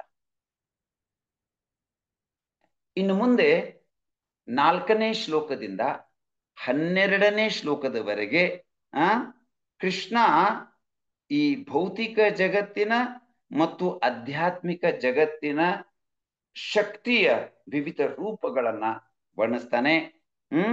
ಯಾಕಂತಂದ್ರೆ ಎಲ್ಲ ಒಂದು ಭಗವಂತನ ವಿವಿಧ ಶಕ್ತಿಗಳು ಭಗವಂತ ಮಾಡುವಂತ ಎಲ್ಲ ಕಾರ್ಯಗಳನ್ನ ಮಾಡ್ತಾ ಇದ್ದಾರೆ. ಆದ್ದರಿಂದ ಅರ್ಜುನನಿಗೆ ಕೃಷ್ಣ ಎಲ್ಲ ಕಡೆಯೂ ಇದ್ದಾನೆ ಅಂತ ತೋರಿಸ್ಬೇಕಾಗಿದೆ. ಸೊ ಅದಕ್ಕಾಗಿ ಕೃಷ್ಣ 4ನೇ ಶ್ಲೋಕದಿಂದ 12ನೇ ಶ್ಲೋಕದವರೆಗೆ ಹೇಗೆ ಭೌತಿಕ ಜಗತ್ತು ಮತ್ತು ಆಧ್ಯಾತ್ಮಿಕ ಜಗತ್ತಿನಲ್ಲಿ ಭಗವಂತನ ಶಕ್ತಿ ಕಾರ್ಯನಿರ್ವಹಿಸ್ತದೆ. ಸೊ ಇದನ್ನ ನಾವು 4ನೇ ಶ್ಲೋಕದಿಂದ ನೋಡ್ತೇವೆ. ಮೊದಲನೇದಾಗಿ ಭೌತಿಕ ಶಕ್ತಿ ಹೇಗೆ ಭಗವಂತನ ಬಹಿರಂಗ ಶಕ್ತಿ ಹೇಗೆ ಎಲ್ಲ ಕಡೆ ಕಾರ್ಯನಿರ್ವಹಿಸ್ತದೆ ಅವ್ಯಕ್ತ ರೂಪದಲ್ಲಿ. ಭೂಮಿರಾಪೋ ನಲೋ ವಾಯು ಖಮ್ಮನೋ ಬುದ್ಧಿರೇವಚ ಅಹಂಕಾರ ಇತಿ ಎಮ್ಮೆ ಭಿನ್ನಾ ಪ್ರಕೃತಿರಷ್ಟದ. ಸೊ ಭಗವಂತ ಹೇಳ್ತಾನೆ, ನೋಡು, ಭೂಮಿ, ನೀರು, ಅಗ್ನಿ, ವಾಯು, ಆಕಾಶ, ಮನಸ್ಸು, ಬುದ್ಧಿ ಮತ್ತು ಅಹಂಕಾರ ಈ 8 ಬಗೆಯ ನನ್ನ ಪ್ರತ್ಯೇಕಗೊಂಡ ಭೌತಿಕ ಶಕ್ತಿಗಳಾಗಿವೆ. ಎಕ್ಸ್ಟರ್ನಲ್ ಶಕ್ತಿಯಾಗಿವೆ. ಸೊ ಈಗ ಅರ್ಜುನನಿಗೆ ಸ್ಪಷ್ಟವಾಗಿ ತೋರಿಸಿಕೊಡ್ತಾನೆ ಹೇಗೆ ನನ್ನ ಶಕ್ತಿ ಎಲ್ಲ ಕಡೆಯೂ ಕಾರ್ಯವನ್ನು ನಿರ್ವಹಿಸ್ತಾ ಇದೆ, ಪ್ರತಿಯೊಂದು ನನ್ನಿಂದ ಹೇಗೆ ನಿಯಂತ್ರಣವಾಗಿದೆ, ನನ್ನಿಂದ ಸಂಬಂಧಪಟ್ಟಿದೆ ಅನ್ನೋದನ್ನ ತೋರಿಸ್ತಾನೆ. ಸೊ ಇದ್ರ ಬಗ್ಗೆ ತಾವು ತಿಳ್ಕೊಂಡಿರ್ಬೇಕು. ಆಮ್, ಒಂದು ಲಾಸ್ಟ್ ಪ್ಯಾರಾಗ್ರಾಫ್ ಸ್ಪಷ್ಟವಾಗಿ ಓದಿದ್ರೆ ನಿಮಗೆ ಇನ್ನೂ ಸ್ಪಷ್ಟವಾಗಿ ಕ್ಲಿಯರ್ ಆಗತ್ತೆ ಹೇಗೆ ಈ 8 ಭಗವಂತನ ಬಹಿರಂಗ ಶಕ್ತಿ ಈ 8 ರೂಪಗಳಲ್ಲಿ ಕಾರ್ಯನಿರ್ವಹಿಸ್ತದೆ ಅಂತ ಅನ್ನೋದು ಲಾಸ್ಟ್ ಪ್ಯಾರಾಗ್ರಾಫ್ 341ನೇ ಪುಟದ ಲಾಸ್ಟ್ ಪ್ಯಾರಾಗ್ರಾಫ್ ಈ ಒಂದು ಶ್ಲೋಕದ ಭಾವಾರ್ಥದಲ್ಲಿ. ಯಾರಾದ್ರೂ ಓದ್ತೀರಾ? ಮೇಲೆ ಹೇಳಿದಂತೆ ಅಲ್ಲಿಂದ ಪ್ರಭುಜಿ. ಎಸ್, ಮೇಲೆ ಹೇಳಿದಂತೆ. ಮೇಲೆ ಹೇಳಿದಂತೆ ಐಕ ಶಕ್ತಿಯ ಪ್ರಧಾನ ರೂಪಗಳು 8. ಇವುಗಳಲ್ಲಿ ಮೊದಲೆಯ 5 ಭೂಮಿ, ನೀರು, ಅಗ್ನಿ, ಗಾಳಿ ಮತ್ತು ಆಕಾಶಗಳನ್ನು 5 ಮಹಾ ಸೃಷ್ಟಿಗಳು ಅಥವಾ ಸ್ಥೂಲ ಸೃಷ್ಟಿಗಳು ಎಂದು ಕರೆಯುತ್ತಾರೆ. ಇವುಗಳಲ್ಲಿ 5 ಇಂದ್ರಿಯ ವಸ್ತುಗಳು ಸೇರಿವೆ. ಇವು ಭೌತಿಕ ಶಬ್ದ, ಸ್ಪರ್ಶ, ರೂಪ, ರುಚಿ, ವಾಸನೆಗಳು. ಐಕ ವಿಜ್ಞಾನದಲ್ಲಿ ಇರುವುದು ಈ 10 ಅಂಶಗಳು ಬೇರೇನೂ ಅಲ್ಲ. ಆದರೆ ಪ್ರಾಪಂಚಿಕವಾದಿಗಳು ಇನ್ನೂ 3 ಅಂಶಗಳಾದ ಮನಸ್ಸು, ಬುದ್ಧಿ ಮತ್ತು ಅಹಂಕಾರವನ್ನು ಸಂಪೂರ್ಣವಾಗಿ ಅಲಕ್ಷ್ಯ ಮಾಡುತ್ತಾರೆ. ಮಾನಸಿಕ ಚಟುವಟಿಕೆಗಳಲ್ಲಿ ವಿವೇಚಿಸುವ ತತ್ವಜ್ಞಾನಿಗಳಿಗೂ ಸಹ ಪರಿಪೂರ್ಣ ಜ್ಞಾನವಿರುವುದಿಲ್ಲ, ಏಕೆಂದರೆ ಅವರಿಗೆ ಕಟ್ಟಕಡೆಯ ಮೂಲವಾದ ಕೃಷ್ಣನು ತಿಳಿದಿಲ್ಲ. ನಾನೇ ಇದ್ದೇನೆ ಮತ್ತು ಇದು ನನ್ನದು, ಇದು ಐಹಿಕ ಅಸ್ತಿತ್ವದ ಮೂಲತತ್ವ, ಇದು ಮಿಥ್ಯಾಹಂಕಾರ. ಈ ಮಿಥ್ಯಾಹಂಕಾರದಲ್ಲಿ ಐಹಿಕ ಚಟುವಟಿಕೆಗಳ 10 ಇಂದ್ರಿಯಗಳು ಇವೆ. ಬುದ್ಧಿ ಶಕ್ತಿಯು ಮಹಾತತ್ವ ಎಂದು ಕರೆಯುವ ಒಟ್ಟು ಭೌತಿಕ ಸೃಷ್ಟಿಗೆ ಸಂಬಂಧಿಸಿದ್ದು. ಆದುದರಿಂದ ಭಗವಂತನ 8 ಪ್ರತ್ಯೇಕಗೊಂಡ ಶಕ್ತಿಗಳಿಂದ ಐಹಿಕ ಜಗತ್ತಿನ 24 ಅಂಶಗಳು ಪ್ರಕಟಗೊಂಡಿವೆ. ಈ ಅಂಶಗಳು ಸಾಂಖ್ಯಶಾಸ್ತ್ರಿಕ ನಾಸ್ತಿಕ ದರ್ಶನದ ವಸ್ತು ವಿಷಯ. ಅವು ಮೂಲತಃ ಕೃಷ್ಣನ ಶಕ್ತಿಗಳಿಂದ ಉದ್ಭವಿಸಿದವು ಮತ್ತು ಅವನಿಂದ ಪ್ರತ್ಯೇಕವಾದವು. ಆದರೆ ಅಲ್ಪಜ್ಞಾನಿಗಳಾದ ನಾಸ್ತಿಕ ಸಾಂಖ್ಯ ಶಾಸ್ತ್ರಜ್ಞರಿಗೆ ಕೃಷ್ಣನು ಎಲ್ಲಾ ಕಾರಣಗಳ ಕಾರಣವು ಎಂದು ತಿಳಿದಿಲ್ಲ. ಸಾಂಖ್ಯ ತತ್ವಶಾಸ್ತ್ರದ ಚರ್ಚೆಯ ವಾಸ್ತು ಭಗವದ್ಗೀತೆಯಲ್ಲಿ ವರ್ಣಿತವಾಗಿರುವಂತೆ ಕೃಷ್ಣನ ಬಹಿರಂಗ ಶಕ್ತಿಯ ಅಭಿವ್ಯಕ್ತಿ ಮಾತ್ರ. ಹರೇ ಕೃಷ್ಣ. ಹರೇ ಕೃಷ್ಣ. ಒಂದು ಶ್ಲೋಕದಲ್ಲಿ, ಈ 4ನೇ ಶ್ಲೋಕದಲ್ಲಿ ಭಗವಂತ ತನ್ನ ಸಂಪೂರ್ಣ ಬಹಿರಂಗ ಶಕ್ತಿ ಹೇಗೆ ಅವ್ಯಕ್ತವಾಗಿ ಕಾರ್ಯನಿರ್ವಹಿಸ್ತದೆ ಅಂತ ಅನ್ನೋದನ್ನು ತೋರಿಸ್ಕೊಟ್ಟಿದ್ದಾನೆ.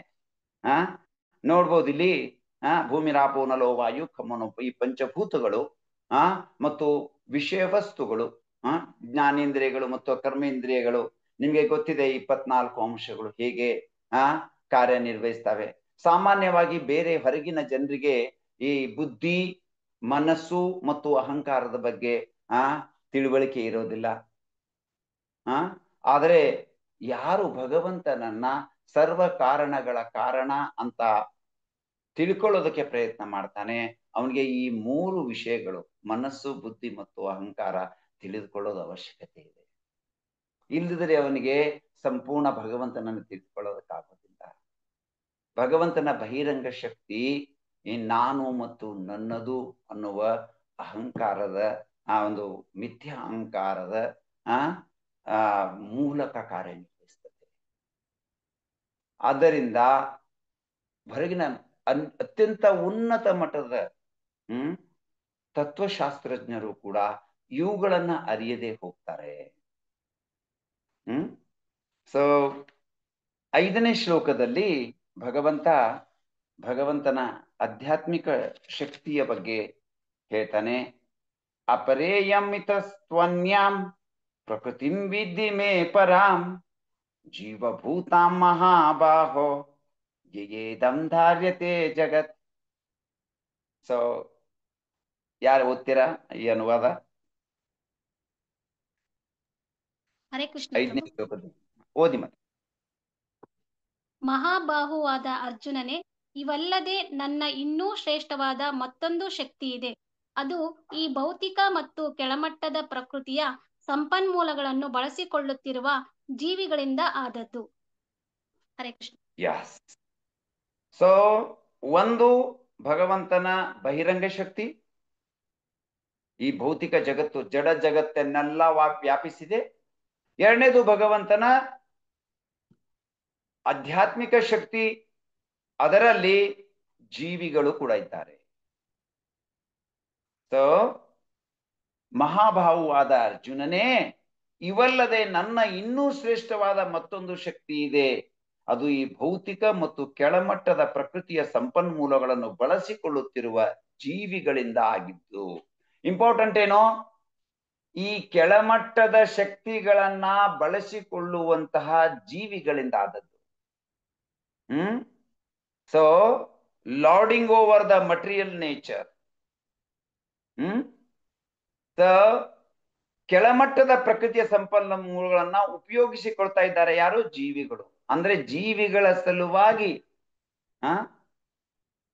ಎಲ್ಲಾ 84 ಲಕ್ಷ ಜೀವ ಯೋನಿಗಳಲ್ಲಿ ಏನು ಜೀವಿಗಳಿದ್ದಾರೆ ಅವರೆಲ್ಲರ ಸಲುವಾಗಿ ಈ ಸೃಷ್ಟಿಯನ್ನ ಮಾಡಲಾಗಿದೆ. ಸೊ ಜೀವಿಗಳು ಭಗವಂತನ ಅಪರಾಶಕ್ತಿ, ಅಪರೇಯಂ ಇತಸ್ವನ್ಯಾಂ, ಈ ಅಪರಾಶಕ್ತಿಗಿಂತ ಮೇಲಿನವರು ಅಂದ್ರೆ ಪರಾಶಕ್ತಿ. ಭೂಮಿರಾಪೋ ನಲೋ ವಾಯು ಅಪರಾಶಕ್ತಿ, ಅದಕ್ಕಿಂತ ಇನ್ನೊಂದು ಶಕ್ತಿ ಇದೆ, ಅದು ಜೀವಿಗಳದ್ದು. ಸೊ ಲಾಸ್ಟ್ ಪ್ಯಾರಾಗ್ರಾಫ್ ನಲ್ಲಿ ಇದನ್ನ ಮತ್ತಷ್ಟು ಸ್ಪಷ್ಟವಾಗಿ ಕೊಡಲಾಗಿದೆ. ಯಾರಾದ್ರೂ ಓದ್ತೀರಾ ಭಾವಾರ್ಥದಲ್ಲಿ? ಹರೇ ಕೃಷ್ಣ ಪ್ರಭುಜಿ. ಓದಿ ಮಾತಾಜಿ. ಪರಮ ಪ್ರಭುವಾದ ಕೃಷ್ಣನು ಏಕೈಕ ನಿಯಂತ್ರಕನು. ಎಲ್ಲ ಜೀವಾತ್ಮರು ಅವನ ಆಜ್ಞಾಬದ್ಧರು. ಈ ಜೀವಾತ್ಮರು ಅವನ ಶ್ರೇಷ್ಠ ಶಕ್ತಿ, ಏಕೆಂದರೆ ಅವರ ಅಸ್ತಿತ್ವದ ಗುಣವು ಪರಮ ಪ್ರಭುವಿನ ಗುಣವೇ. ಆದರೆ ಶಕ್ತಿಯ ಪ್ರಮಾಣದಲ್ಲಿ ಅವರು ಎಂದೂ ಭಗವಂತನಿಗೆ ಸಮರಲ್ಲ. ಸ್ಥೂಲವೂ ಸೂಕ್ಷ್ಮವೂ ಆದ ಕೆಳಮಟ್ಟದ ಶಕ್ತಿಯನ್ನು, ಜಡ ವಸ್ತುವನ್ನು ಬಳಸಿಕೊಳ್ಳುವಾಗ ಶ್ರೇಷ್ಠ ಶಕ್ತಿಯು, ಜೀವಾತ್ಮವು ತನ್ನ ನಿಜವಾದ ಆಧ್ಯಾತ್ಮಿಕ ಮನಸ್ಸನ್ನು, ಬುದ್ಧಿಶಕ್ತಿಯನ್ನು ಮರೆತು ಬಿಡುತ್ತದೆ. ಈ ಮರೆವಿಗೆ ಕಾರಣ ಜೀವಾತ್ಮದ ಮೇಲೆ ಜಡವಸ್ತುವಿನ ಪ್ರಭಾವ. ಆದರೆ ಮಾಯಾ ಐಹಿಕ ಶಕ್ತಿಯ ಪ್ರಭಾವದಿಂದ ಜೀವಿಯು ಬಿಡುಗಡೆಯನ್ನು ಹೊಂದಿದಾಗ ಅದು ಮುಕ್ತಿಯನ್ನು ಪಡೆಯುತ್ತದೆ. ಅಹಂಕಾರವು ಭೌತಿಕ ಮಾಯೆಯ ಪ್ರಭಾವದಿಂದ ನಾನು ಜಡವಸ್ತು, ಐಹಿಕ ಗಳಿಕೆಯೆಲ್ಲ ನನ್ನದು ಎಂದು ಯೋಚಿಸುತ್ತದೆ. ಎಲ್ಲ ರೀತಿಗಳಲ್ಲಿ ಭಗವಂತನೊಡನೆ ಒಂದಾಗುವ ಕಲ್ಪನೆಯೂ ಸೇರಿದಂತೆ ಎಲ್ಲ ಐಹಿಕ ಯೋಚನೆಗಳಿಂದ ಮುಕ್ತನಾದಾಗ ತನ್ನ ನಿಜವಾದ ಸ್ವರೂಪದ ಅರಿವಾಗುತ್ತದೆ. ಜೀವಿಯು ಕೃಷ್ಣನ ಹಲವು ಶಕ್ತಿಗಳಲ್ಲಿ ಒಂದು ಮಾತ್ರ. ಈ ಶಕ್ತಿಯು ಐಹಿಕ ಕಲ್ಮಶದಿಂದ ಬಿಡುಗಡೆಯಾದಾಗ ಅದು ಸಂಪೂರ್ಣವಾಗಿ ಕೃಷ್ಣ ಪ್ರಜ್ಞೆಯನ್ನು ಪಡೆಯುತ್ತದೆ ಅಥವಾ ಮುಕ್ತವಾಗುತ್ತದೆ. ಗೀತೆಯು ಇದನ್ನು ದೃಢಪಡಿಸುತ್ತದೆ ಎಂದು ನಾವು ನಿರ್ಣಯಿಸಬಹುದು. ಹರೇ ಕೃಷ್ಣ. ತುಂಬಾ ಇಂಪಾರ್ಟೆಂಟ್ ಭಾವಾರ್ಥದಲ್ಲಿ ಶಿಲಾಪ್ರಭುಪಾದರು ಸ್ಪಷ್ಟವಾಗಿ ಹೇಳಿದ್ದಾರೆ. ವ್ಯವಸ್ಥಿತಿ, ನಾವು ಯಾವಾಗ ನಮ್ಮ ಸ್ವರೂಪ ಸ್ಥಿತಿಯಲ್ಲಿ ನಮ್ಮನ್ನ ನಾವು ಅರ್ಥ ಮಾಡ್ಕೊಳ್ತೇವೆ, ಆಗ ನಾವು ಈ ಬಂಧನದಿಂದ ಅಂದ್ರೆ ಈ ಜಡವಸ್ತುವಿನ ಪ್ರಭಾವದಿಂದ ಮುಕ್ತರಾಗ್ತೇವೆ. ಈ ಭೌತಿಕ ಪ್ರಕೃತಿಯ ಪ್ರಭಾವ ನಮ್ಮ ಮೇಲೆ ಎಲ್ಲಿವರೆಗೆ ಆಗ್ತದೆ? ಎಲ್ಲಿವರೆಗೆ ನಾವು ಈ ಜಡ ಜಗತ್ತಿನ ಸಂಪರ್ಕವನ್ನ ಹೊಂದಿರ್ತೇವೆ. ಜೀವಿ ಪರಾಶಕ್ತಿಯಾಗಿದೆ. ಜಡವ ಅಥವಾ ಕೆಳಗಿನ ಅಪರಾಶಕ್ತಿಯೊಂದಿಗೆ ತನ್ನ ನಂಟಿನಿಂದಾಗಿ ಅವನು ನಾನು ನನ್ನದು ಅಂತ ಯೋಚಿಸ್ತಾನೆ.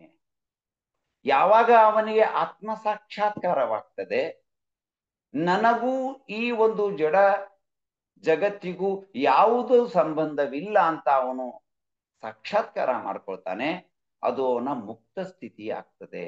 ಇದನ್ನೇ 6ನೇ ಶ್ಲೋಕದಲ್ಲಿ ಸ್ಪಷ್ಟವಾಗಿ ಭಗವಂತ ಇನ್ನಷ್ಟು ಖಡಾಖಂಡಿತವಾಗಿ ಹೇಳ್ತಾನೆ. ಅದನ್ನ ನೋಡೋಣ.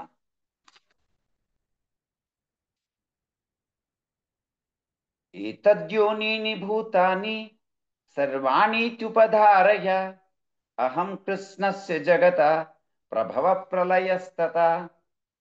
ಸೊ ಇದನ್ನ ಒಂದ್ ಸ್ವಲ್ಪ ನೋಡಿ. ಯಾರಾದ್ರೂ ಓದ್ತೀರಾ ಅನುವಾದ?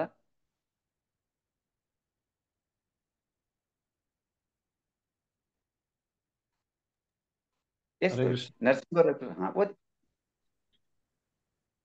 ಸೃಷ್ಟಿಯಾದ ಎಲ್ಲ ಜೀವಿಗಳಿಗೂ ಈ ಎರಡು ಪ್ರಕೃತಿಗಳೇ ಮೂಲ. ಈ ಜಗತ್ತಿನಲ್ಲಿ ಭೌತಿಕವಾದ ಮತ್ತು ಆಧ್ಯಾತ್ಮಿಕವಾದ ಎಲ್ಲದರ ಮೂಲವು ಅಂತ್ಯವೂ ನಾನೇ ಎಂದು ತಿಳಿದುಕೋ. ಎಸ್, ಸೃಷ್ಟಿಯಾದ ಎಲ್ಲ ಜೀವಿಗಳಿಗೂ ಈ ಎರಡು ಪ್ರಕೃತಿಗಳೇ ಮೂಲ. ಈ ಜಗತ್ತಿನಲ್ಲಿ ಭೌತಿಕವಾದ ಅಥವಾ ಆಧ್ಯಾತ್ಮಿಕವಾದ ಎಲ್ಲದರ ಮೂಲದ ಅಂತ್ಯವು ನಾನೇ ಎಂದು ತಿಳಿದುಕೋ. ಸೊ ಕೊನೆಗೆ ಇದ್ರಲ್ಲಿ ಹೇಳ್ತಾನೆ, ಬೃಹತ್ತಾದ ವಿಶ್ವಕ್ಕೆ ಕಾರಣ ಬೃಹತ್ತಾದ ಆತ್ಮ ಅಥವಾ ಪರಮಾತ್ಮ. ಪರಮೋನ್ನತನಾದ ಕೃಷ್ಣನು ದೊಡ್ಡ ಮತ್ತು ಸಣ್ಣ ಆತ್ಮಗಳ ಎರಡಕ್ಕೂ ಕಾರಣ. ಆದ್ದರಿಂದ ಪರಮೋನ್ನತನಾದ ಕೃಷ್ಣನೇ ಎಲ್ಲ ಕಾರಣಗಳ ಕಾರಣ. ಇದನ್ನು ಕಠೋಪನಿಷತ್ತದಲ್ಲಿ ಹೀಗೆ ದೃಢಪಡಿಸಿದೆ, ನಿತ್ಯೋ ನಿತ್ಯಾನಾಂ ಚೇತನಶ್ಚ ಚೇತನಾನಾಂ. ಸೊ ನಮ್ಮೆಲ್ಲ ಎಲ್ಲ ಜೀವಿಗಳಿಗೆ ಮತ್ತು ಈ ಸೃಷ್ಟಿಗೆ ಭಗವಂತ ಕಾರಣನಾಗಿದ್ದಾನೆ. ಭಗವಂತನ ಇಚ್ಛೆಯಿಂದ ನಾವು ಮಾಯಾಬದ್ಧರಾಗ್ತೇವೆ, ಭಗವಂತನ ಇಚ್ಛೆಯಿಂದ ನಾವು ಮಾಯಾ ಮುಕ್ತರಾಗ್ತೇವೆ. ಸೊ 7ನೇ ಶ್ಲೋಕದಲ್ಲಿ ಮತ್ತೆ ತನ್ನ ಶಕ್ತಿಯ ಬಗ್ಗೆ ಹೇಳ್ತಾ, ಮತ್ತ ಪರತರಂ ನಾಣ್ಯತ್ ಕಿಂಚಿದಸ್ತಿ ಧನಂಜಯ ಮೈ ಸರ್ವಮಿದಂ ಪ್ರೋತಂ ಸೂತ್ರೇ ಮಣಿಗಣ ಇವ. ಸೊ ಯಾರು ಓದ್ತೀರಾ ಇದನ್ನ? ಹರೇ ಕೃಷ್ಣ ಪ್ರಭು. ಎಸ್ ಓದಿ. ಧನಂಜಯ, ನನಗಿನ್ನ ಶ್ರೇಷ್ಠವಾದ ಸತ್ಯವಿಲ್ಲ. ಮಣಿಗಳನ್ನು ದಾರದಲ್ಲಿ ಪೋಣಿಸಿದ ಹಾಗೆ ಎಲ್ಲವೂ ನನ್ನನ್ನೇ ಅವಲಂಬಿಸಿದೆ. ಎಸ್, ಭಾವಾರ್ಥ ಓದಿ. ಪ್ರಭುಜಿ.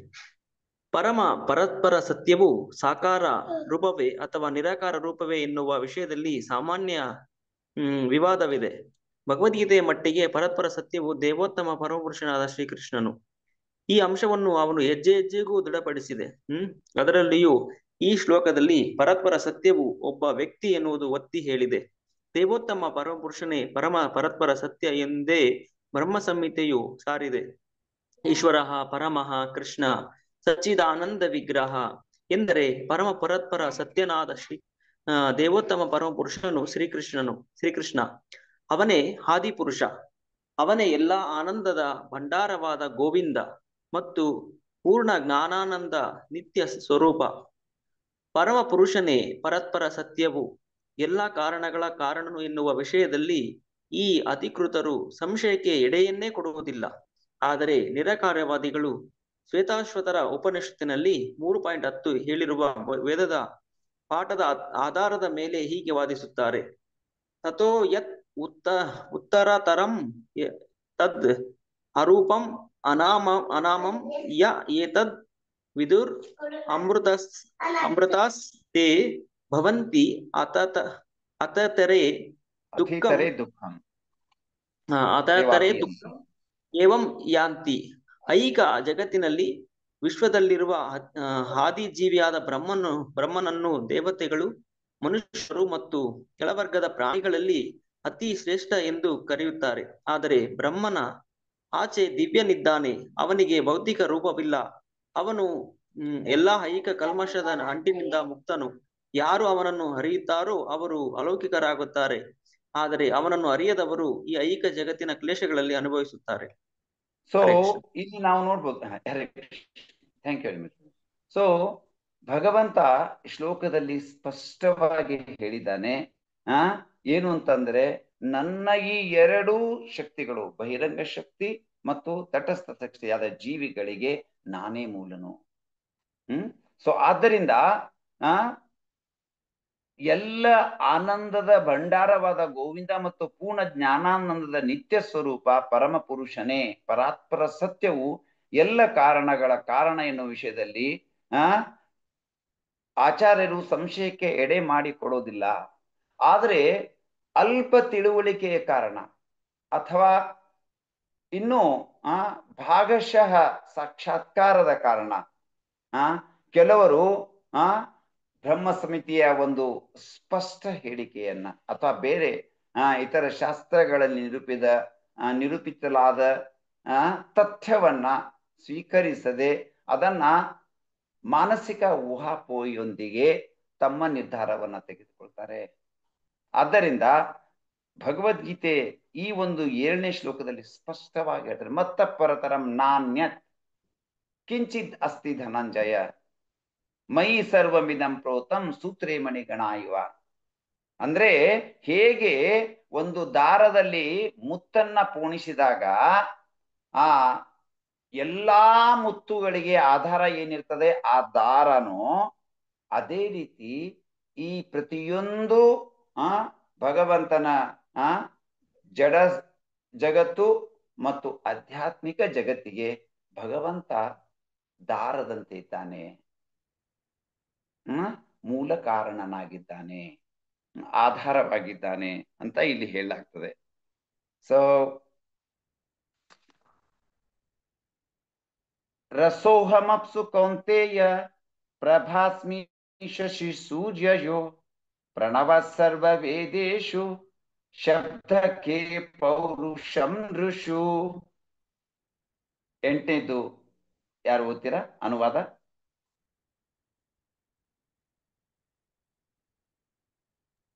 ಹರೇ ಕೃಷ್ಣ ಪ್ರಭು, ಓದ್ತೀನಿ. ಎಸ್.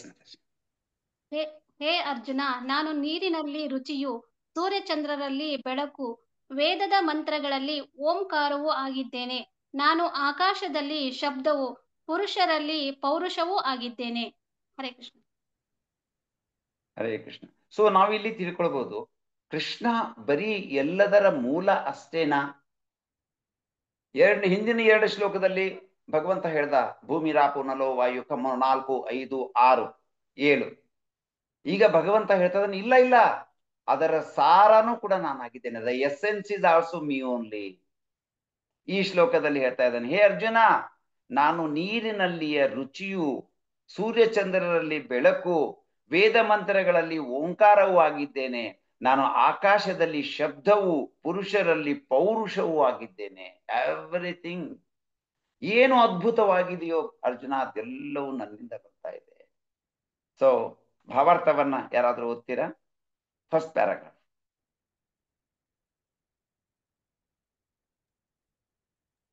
ಹರೇ ಕೃಷ್ಣ ಪ್ರಭುಜಿ, ಓದ್ತೀನಿ. ಎಸ್ ಮ್ಯಾಮ್, ಓದಿ ಮತ್ತೆ. ತನ್ನ ವಿವಿಧ ಐಹಿಕ ಮತ್ತು ಆಧ್ಯಾತ್ಮಿಕ ಶಕ್ತಿಗಳಿಂದ ಭಗವಂತನು ಹೇಗೆ ಸರ್ವವ್ಯಾಪಿ ಎಂದು ಈ ಶ್ಲೋಕವು ವಿವರಿಸುತ್ತದೆ. ಪರಮ ಪ್ರಭುವನ್ನು ಮೊದಲು ಅವನ ವಿವಿಧ ಶಕ್ತಿಗಳಿಂದ ಗ್ರಹಿಸಬಹುದು. ಇದು ನಿರಾಕಾರವಾಗಿ ಅವನನ್ನು ಗ್ರಹಿಸುವ ರೀತಿ. ಸೂರ್ಯನಲ್ಲಿರುವ ದೇವತೆಯು ವ್ಯಕ್ತಿಯಾಗಿದ್ದು, ಸರ್ವವ್ಯಾಪಿಯಾದ ಅವನ ಶಕ್ತಿ ಸೂರ್ಯ ಪ್ರಭೆಯಿಂದ ಅವನನ್ನು ಗ್ರಹಿಸುವ ಹಾಗೆ ಭಗವಂತನು ತನ್ನ ನಿತ್ಯ ನಿವಾಸದಲ್ಲಿದ್ದರೂ ಅವನ ಸರ್ವವ್ಯಾಪಿಯಾಗಿ ಹರಡಿಕೊಂಡ ಶಕ್ತಿಗಳಿಂದ ಗ್ರಹಿಸಲ್ಪಡುತ್ತಾನೆ. ನೀರಿನ ರುಚಿಯು, ನೀರಿನ ಕ್ರಿಯಾಶಾಲಿ ತತ್ವ. ಯಾರೂ ಸಮುದ್ರದ ನೀರನ್ನು ಕುಡಿಯಲು ಇಷ್ಟಪಡುವುದಿಲ್ಲ, ಏಕೆಂದರೆ ನೀರಿನ ಶುದ್ಧ ರುಚಿಯೊಡನೆ ಉಪ್ಪು ಸೇರಿರುತ್ತದೆ. ನೀರಿನ ಆಕರ್ಷಣೆಯು ಅದರ ರುಚಿಯ ಪರಿಶುದ್ಧತೆಯನ್ನು ಅವಲಂಬಿಸಿರುತ್ತದೆ. ಈ ಶುದ್ಧ ರುಚಿಯು ಭಗವಂತನ ಶಕ್ತಿಗಳಲ್ಲಿ ಒಂದು. ನಿರಾಕಾರವಾದಿಯು ನೀರಿನಲ್ಲಿ ಭಗವಂತನು ಇರುವುದನ್ನು ಅದರ ರುಚಿಯಿಂದ ಕಾಣುತ್ತಾನೆ. ಸಾಕಾರವಾದಿಯೂ ಸಹ ಭಗವಂತನು ದಯಮಾಡಿ ಮನುಷ್ಯನ ಬಾಯಾರಿಕೆಯನ್ನು ತಣಿಸಲು ರುಚಿಯಾದ ನೀರನ್ನು ಅನುಗ್ರಹಿಸುವುದಕ್ಕಾಗಿ ಭಗವಂತನನ್ನು ಕೀರ್ತಿಸುತ್ತಾನೆ. ಪರಮೋನ್ನತನನ್ನು ಕಂಡುಕೊಳ್ಳುವ ರೀತಿಯು ಇದು. ವಾಸ್ತವವಾಗಿ ಹೇಳಬೇಕೆಂದರೆ ಸಾಕಾರವಾದಕ್ಕೂ ನಿರಾಕಾರವಾದಕ್ಕೂ ಘರ್ಷಣೆ ಇಲ್ಲ. ಭಗವಂತನನ್ನು ಬಲ್ಲವನಿಗೆ ಪ್ರತಿಯೊಂದರಲ್ಲೂ ಏಕಕಾಲದಲ್ಲಿ ನಿರಾಕಾರ ಕಲ್ಪನೆಯು, ಸಾಕಾರ ಕಲ್ಪನೆಯೂ ಇದೆ ಮತ್ತು ಪರಸ್ಪರ ವಿರೋಧವೇನೂ ಇಲ್ಲ ಎನ್ನುವುದನ್ನು ತಿಳಿದಿರುತ್ತದೆ. ಆದುದರಿಂದ ಎನ್ನುವುದು ತಿಳಿದಿರುತ್ತದೆ. ಆದುದರಿಂದ ಚೈತನ್ಯ ಮಹಾಪ್ರಭುಗಳು ತಮ್ಮ ಭವ್ಯ ಸಿದ್ಧಾಂತವನ್ನು ಸ್ಥಾಪಿಸಿದರು. ಅದು ಅಚಿಂತ್ಯ ಭೇದ ಮತ್ತು ಅಭೇದ ತತ್ವ, ಏಕಕಾಲದಲ್ಲಿ ಏಕತೆ ಮತ್ತು ಭೇದ. ಸೊ ತುಂಬಾ ಸ್ಪಷ್ಟವಾಗಿ ಇದರಲ್ಲಿ ಅಚಿಂತ್ಯ ಭೇದ ತತ್ವವನ್ನ ವರ್ಣಿಸಿದ್ದಾರೆ ನೋಡಿ. ಹಿಂದಿನ ಶ್ಲೋಕದಲ್ಲಿ 4ನೇ ಶ್ಲೋಕದಲ್ಲಿ ಭಗವಂತ ಏನ್ ಹೇಳ್ದ, ಭೂಮಿರ್ ಆಪೋ ನಲೋ ವಾಯು. ನೀರು ಯಾರಿಂದ ಬರುತ್ತೆ? ಭಗವಂತನಿಂದ ಬರುತ್ತೆ. ಸೊ ಆ ಭಗವಂತನಲ್ಲಿಂದ ನೀರ್ ಬಂದಾಗ ಆ ನೀರಿನ ರುಚಿ ಏನಿದೆ ಅದು ನಾನಾಗಿದ್ದೇನೆ ಅಂತ ಭಗವಂತ ಹೇಳ್ತಾ ಇದ್ದಾರೆ. ದ ಎಸೆನ್ಸ್ ಆಫ್ ವಾಟರ್, ಆ ರಸ ಏನಿದೆ, ನಾನು ನೀರಿನಲ್ಲಿ ರುಚಿಯು, ಸೂರ್ಯಚಂದ್ರರಲ್ಲಿ ಬೆಳಕು, ವೇದ ಮಂತ್ರಗಳಲ್ಲಿ ಓಂಕಾರವೂ ಆಗಿದ್ದೇನೆ, ನಾನು ಆಕಾಶದಲ್ಲಿ ಶಬ್ದವು, ಪುರುಷರಲ್ಲಿ ಪೌರುಷವೂ ಆಗಿದ್ದೇನೆ. ಸೊ ಇಲ್ಲಿ ಶ್ರೀಲ ಪ್ರಭುಪಾದರು ಈ ಪ್ಯಾರಾಗ್ರಾಫ್ ದಲ್ಲಿ ಹೇಳ್ತಾರೆ, ಭಗವಂತನ ಶಕ್ತಿಗಳಲ್ಲಿ ಒಂದು ಆ ಶುದ್ಧ ರುಚಿ, ಆ ಶುದ್ಧ ರುಚಿ ನೀರಿನಲ್ಲಿ ನಾನಾಗಿದ್ದೇನೆ ಅಂತ ಭಗವಂತ ಹೇಳ್ತಾನೆ. ಸೊ ನಿರಾಕಾರವಾದಿನೂ ಕೂಡ ನೀರಿನಲ್ಲಿ ರುಚಿ ಇರೋದನ್ನ ಕಾಣ್ತಾನೆ. ಸಾಕಾರವಾದಿನೂ ಕೂಡ ಏನಂತಂದ್ರೆ ನನಗೆ ಭಗವಂತ ದಯಮಾಡಿ ಈ ನೀರನ್ನ ಕೊಟ್ಟಿದ್ದಾನೆ ನನ್ನ ಒಂದು ಬಾಯಾರಿಕೆಯನ್ನ ತಣಿಸುವುದಕ್ಕೆ. ಇಬ್ಬರೂ ಕೂಡ ಭಗವಂತನನ್ನ ಅದರಲ್ಲಿ ಕಾಣ್ತಾರೆ. ಆದ್ದರಿಂದ ಶ್ರೀಲ ಪ್ರಭುಪಾದರು ಇಲ್ಲಿ ಹೇಳ್ತಾರೆ, ನಿರಾಕಾರವಾದಿ ತನ್ನ ಒಂದು ಗ್ರಹಿಕೆಯ ಒಂದು ಅಲ್ಪ ಸಾಕ್ಷಾತ್ಕಾರದಿಂದಾಗಿ ಅವನು ತನ್ನ ಒಂದು ಸ್ತರದಲ್ಲಿ ಅದನ್ನ ಸ್ವೀಕಾರ ಮಾಡ್ತಾನೆ. ಸಾಕಾರವಾದಿಯು ತನ್ನ ಉನ್ನತ ಸಾಕ್ಷಾತ್ಕಾರದಿಂದಾಗಿ ಭಗವಂತನ ಅನುಗ್ರಹವನ್ನ ಅಥವಾ ಭಗವಂತನ ಅಸ್ತಿತ್ವವನ್ನ ಸ್ವೀಕಾರ ಮಾಡ್ತಾನೆ. ಆದ್ದರಿಂದ ಒಂದೇ ಕಾಲದಲ್ಲಿ ಭಗವಂತ ಮತ್ತು ಆ ಭಗವಂತನ ಅಸ್ತಿತ್ವ, ಅವನು ನಿರಾಕಾರನೂ ಹೌದು, ಸಾಕಾರನೂ ಹೌದು. ಬ್ರಹ್ಮನ್ ಸಾಕ್ಷಾತ್ಕಾರನೂ ಕೂಡ ಭಗವಂತನದೇ, ಆದ್ರೆ ಭಾಗಶಃ ಸಾಕ್ಷಾತ್ಕಾರ. ಭಗವಾನ್ ಸಾಕ್ಷಾತ್ಕಾರ ಇದೆ ಪರಿಪೂರ್ಣ ಸಾಕ್ಷಾತ್ಕಾರ. ಒಂದೇ ಕಾಲದಲ್ಲಿ ಒಂದು ಹೌದು, ಬೇರೆನೂ ಹೌದು. ಅರ್ಥ ಆಯ್ತಲ್ಲ ತಮ್ಗೆಲ್ಲರಿಗೂ? This is very important. ಕೆಲವೊಂದ್ಸತಿ ನಿಮ್ಗೆ ಮುಂದೆ ಈ ಪ್ರಶ್ನೆ ಕೇಳ್ತಾರೆ ಇದನ್ನ. ಈ ಉದಾಹರಣೆಯನ್ನ ನೀವು ಕೊಡ್ಬೋದು. ಸೊ ವೆರಿ ಇಂಪಾರ್ಟೆಂಟ್ ಶ್ಲೋಕ ಇದು. ಮುಂದಿನ 12ನೇ ಶ್ಲೋಕದವರೆಗೆ ನೀವು ಮಾರ್ಕ್ ಮಾಡಿ ಇಟ್ಕೊಳ್ಬೇಕು. ಇದರಲ್ಲಿ ಭಗವಂತ ತನ್ನ ಶಕ್ತಿ ಹೇಗೆ ಎಲ್ಲ ಕಡೆ ವ್ಯಾಪಿಸಿದೆ ಅಂತ ಅನ್ನೋದನ್ನ ಹೇಳ್ತಾನೆ. ಮುಂದಿನ ಶ್ಲೋಕ, ಪುಣ್ಯೋಗಂಧ ಪೃಥಿವ್ಯಾಂಚ ತೇಜಶ್ಚಾಸ್ಮಿ ವಿಭಾವಸೌ ಜೀವನಂ ಸರ್ವಭೂತೇಷು ತಪಶ್ಚಾಸ್ಮಿ ತಪಸ್ವಿಷು. ಯಾರು ಓದ್ತೀರಾ ಅನುವಾದ? ಕೃಷ್ಣ, ನಾನು ಓದ್ಲಾ ಪ್ರಭು? ಓದಿ ಪ್ರಭು. ನಾನು ಭೂಮಿಯ ಮೂಲ ಪರಿಮಳ, ನಾನು ಅಗ್ನಿಯಲ್ಲಿ ತೇಜಸ್ಸು, ಎಲ್ಲ ಜೀವಿಗಳ ಜೀವ ನಾನೇ, ಎಲ್ಲ ತಪಸ್ವಿಗಳ ತಪಸ್ಸು ನಾನೇ. ಎಸ್. ಸೊ ನಾವು ಕೇಳಿದ್ದೇವೆ, ಭೂಮಿ, ಭಗವಂತ ಹೇಳ್ತಾನೆ ನನ್ನ ಶಕ್ತಿ, ನನ್ನಿಂದ ಬಂದದ್ದು. ಸೊ ಇಲ್ಲಿ ಭಗವಂತ ಹೇಳ್ತಾ ಇದ್ದಾನೆ, ಅದು ನನ್ನ ಶಕ್ತಿ. ಅದರಲ್ಲಿ ನಾನು ಗಂಧವನ್ನ ತುಂಬಿದ್ದೇನೆ, ವಿವಿಧ ಗಂಧ. ನಾನು ನೋಡ್ತೇವೆ, ಸಂಪಿಗೆ ಹೂವಿನ ಸುವಾಸನೆ ಎಷ್ಟು ಬೇರೆ ಇರ್ತದೆ, ಮಲ್ಲಿಗೆ ಹೂವಿನ ಸುವಾಸನೆ ಎಷ್ಟು ಬೇರೆ ಇರ್ತದೆ, ಕಮಲದ ಹೂವ ಸುವಾಸನೆ ಎಷ್ಟು ಬೇರೆ ಇರ್ತದೆ, ಬೇರೆ ಬೇರೆ ಬೇರೆ ಬೇರೆ ಬೇರೆ. ಸೊ ಹಣ್ಣಿನ ಸುವಾಸನೆ ಬೇರೆ ಇರ್ತದೆ. ಸೊ ವಿವಿಧ ಮಣ್ಣಿನ ಸುವಾಸನೆ ಬೇರೆ ಇರ್ತದೆ. ಭಗವಂತ ಹೇಳ್ತಾನೆ ನಾನು ಅದರಲ್ಲಿ ಇದ್ದೇನೆ ಅಂತ ಹೇಳ್ತಾನೆ. If we plant a rose seed which has no fragrance and add water which has no fragrance, a fragrant rose will bud from the bush.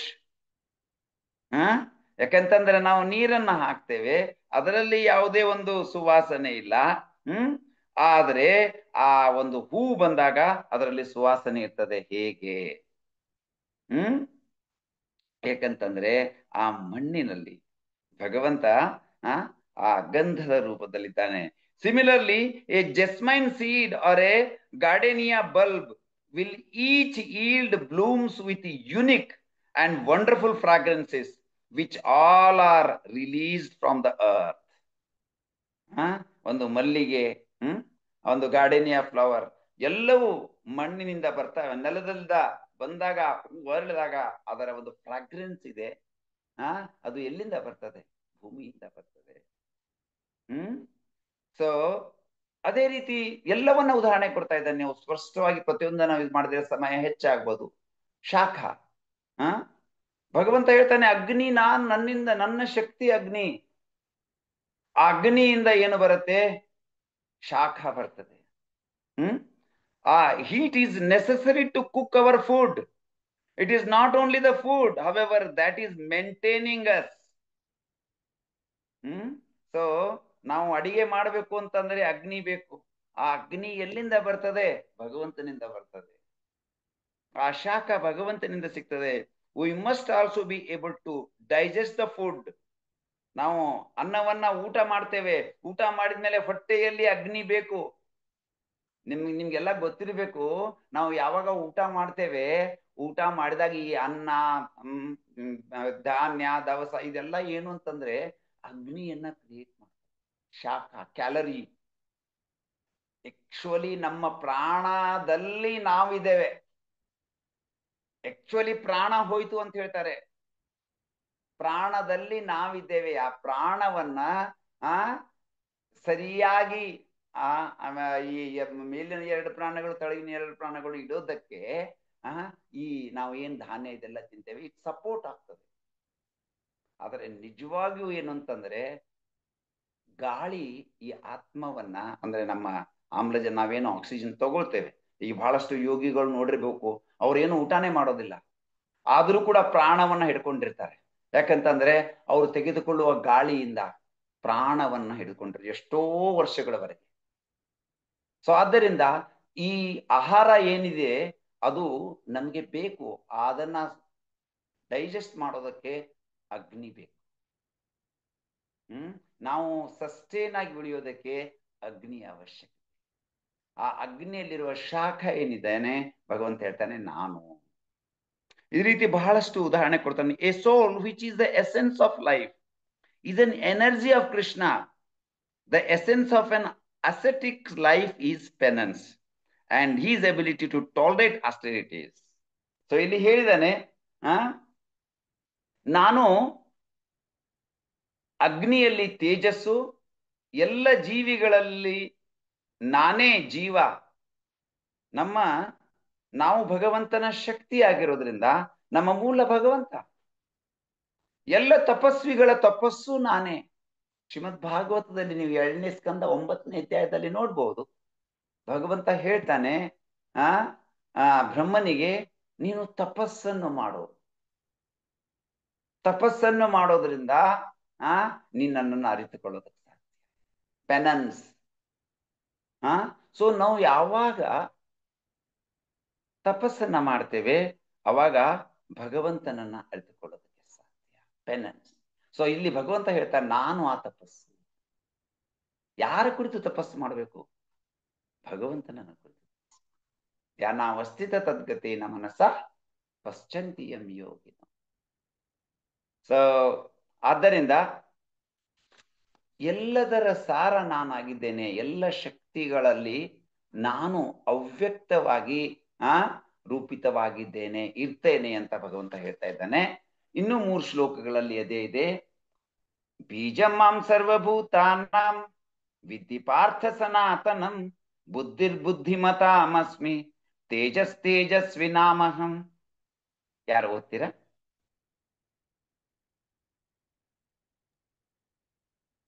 ಪ್ರಭುಜಿ. S Partha, ನಾನು ಎಲ್ಲ ಅಸ್ತಿತ್ವಗಳ ಮೂಲ ಬೀಜ, ಬುದ್ಧಿವಂತರ ಬುದ್ಧಿಶಕ್ತಿ ಮತ್ತು ಎಲ್ಲ ಶಕ್ತಿಶಾಲಿಗಳ ಶಕ್ತಿ ಎಂದು ತಿಳಿದುಕೋ. ಎಸ್, ಭಗವಂತ ಏನ್ ಹೇಳ್ತಾ ಇದ್ದಾನೆ ಇಲ್ಲಿ? ನಾನು ಎಲ್ಲ ಅಸ್ತಿತ್ವಗಳ ಮೂಲ ಬೀಜ. ಇದೇನು ಸೃಷ್ಟಿ ಮಾಡಿದಾನೆ ಭಗವಂತ, ಈ ಸೃಷ್ಟಿಯ ಮೂಲ ಏನು? ಪ್ರಧಾನದಲ್ಲಿ ಟೈಮ್ ಮತ್ತು ಈ ನಮ್ಮೆಲ್ಲ ಜೀವ ಏನಿದ್ದೀವಿ ನಾವು ಅವರನ್ನ ಹಾಕ್ತಾನೆ. ಈ ಸೃಷ್ಟಿ ಮಾಡಬೇಕು ಅಂತ ಭಗವಂತ ಯಾವಾಗ ಇಚ್ಛೆ ಪಡ್ತಾನೆ ಆಗ ಈ ಸಂಪೂರ್ಣ the sum of material substance ಏನಿದೆ ಅದು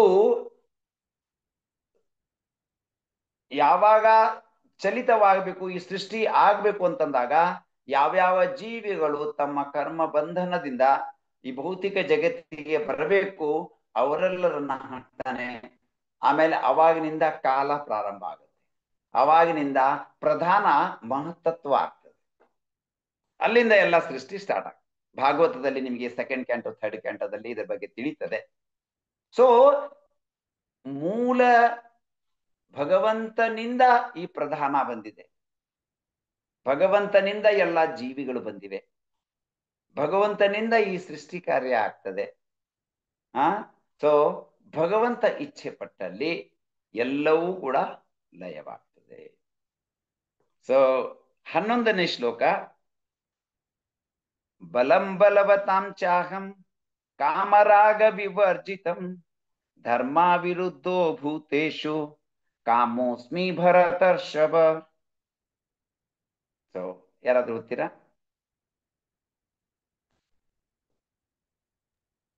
ಹರೇ ಕೃಷ್ಣ ಪ್ರಭು. ಎಸ್ ಭರತರ್ಷಭನೇ, ನಾನು ರಾಗ ಮತ್ತು ಕಾಮಗಳಿಲ್ಲದ ಬಲಶಾಲಿಗಳ ಬಲ, ನಾನು ಧರ್ಮ ವಿರುದ್ಧವಲ್ಲದ ಕಾಮ. ಹರೇ ಕೃಷ್ಣ ಪ್ರಭು. ಎಸ್, ಭಾವಾರ್ಥನ ಓದ್ಬೇಕು ಪ್ರಭುಜಿ, ಸ್ವಲ್ಪ ಇದೆ. ಪ್ರಭುಜಿ. ಬಲಶಾಲಿಯು ಬಲವನ್ನು ವೈಯಕ್ತಿಕ ಆಕ್ರಮಣಕ್ಕಾಗಿ ಬಳಸಬಾರದು, ದುರ್ಬಲರ ರಕ್ಷಣೆಗಾಗಿ ಬಳಸಬೇಕು.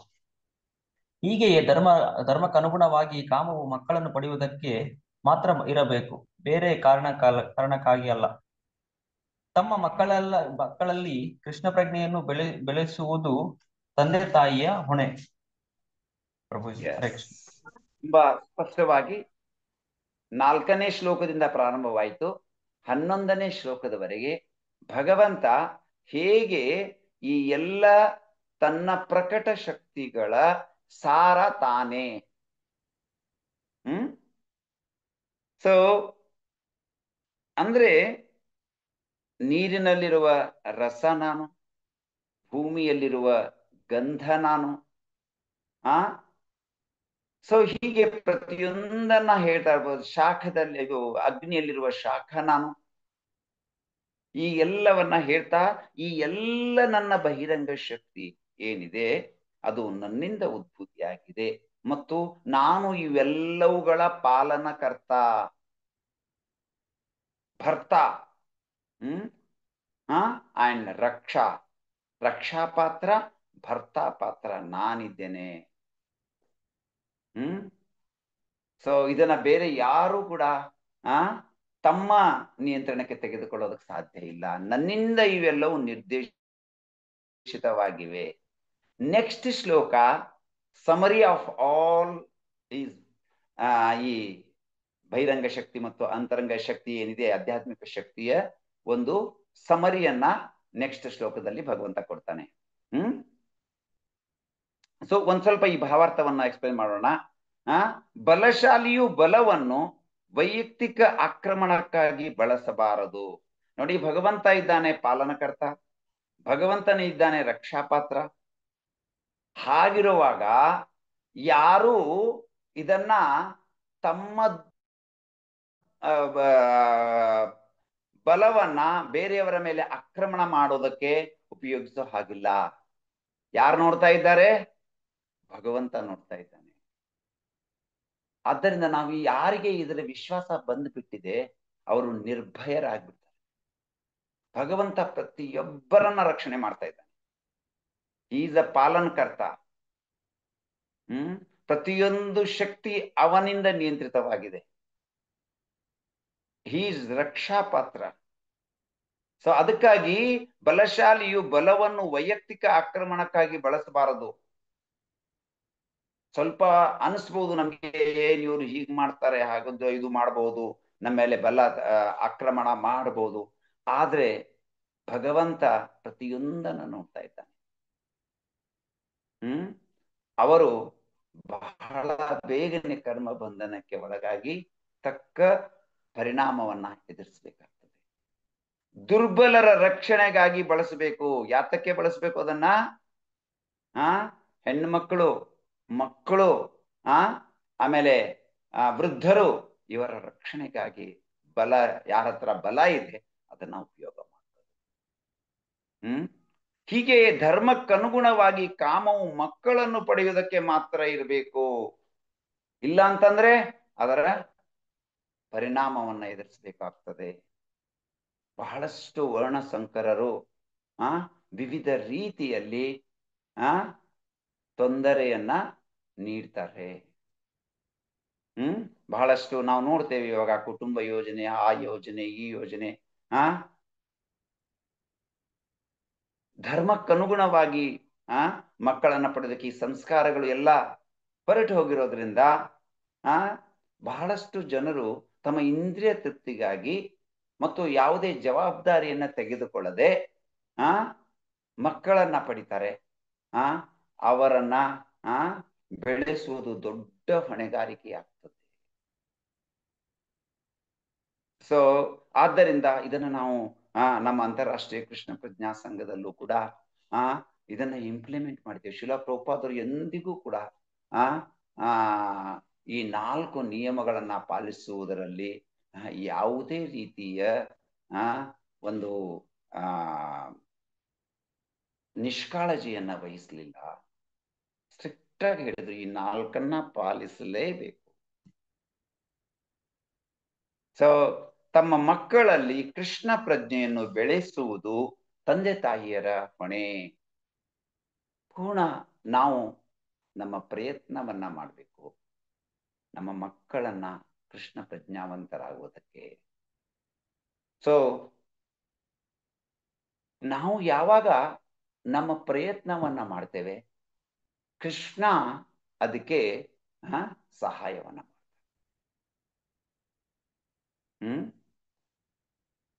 ಕೃಷ್ಣ ಪ್ರತಿಯೊಬ್ಬರ ಹೃದಯದಲ್ಲಿ ಇದ್ದಾನೆ, ನಮ್ಮನ್ನ ನೋಡ್ತಾ ಇದ್ದಾನೆ. ನಮ್ಮ ಇಂಟೆನ್ಷನ್ ಏನೋ ಅವನಿಗೆಲ್ಲ ಗೊತ್ತು. ನಮ್ಮ ಪಕ್ಕದವರಿಗೆ ಗೊತ್ತಿರ್ಲಿಕ್ಕಿಲ್ಲ. ನಮ್ಮ ತಂದೆ ತಾಯಿಗೆ ಅಥವಾ ಪತಿ ಪತ್ನಿಯರಿಗೆ ಗೊತ್ತಿರ್ಲಿಕ್ಕಿಲ್ಲ, ಆದ್ರೆ ಭಗವಂತನಿಗೆ ಗೊತ್ತಿದೆ. ಭಗವಂತ ಕ್ಷೇತ್ರಜ್ಞ, ಮುಂದೆ ಬರ್ತದೆ. ಆದ್ದರಿಂದ ಭಗವಂತನಿಗೆ ಪ್ರತಿಯೊಂದು ಗೊತ್ತು. ನಾವು ಯಾವಾಗ ಪ್ರಾಮಾಣಿಕವಾಗಿ ಪ್ರಯತ್ನ ಮಾಡ್ತೇವೆ, ಭಗವಂತ ನಮಗಿಂತ 10 ಪಟ್ಟು ಆಸಕ್ತನಾಗಿದ್ದಾನೆ ನಿಮ್ಮ ಮಕ್ಕಳನ್ನ ಕೃಷ್ಣ.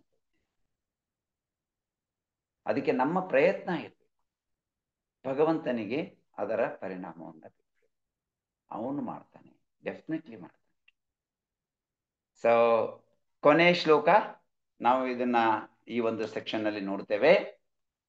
ಏಚೈವ ಸಾತ್ವಿಕ ಭಾವ ರಾಜಸಾಸ್ತಾಮಸಾಶ್ಚಯೇ ಮತ್ತಯೇ ವೇತಿ ತಾನ್ ವೇತ್ತಿ ನತ್ವಹಂ ತೇಷು ತೇ ಮಯಿ. ಸೊ ಇದನ್ನ ಯಾರಾದ್ರೂ ಓದ್ತೀರಾ ಅನುವಾದ?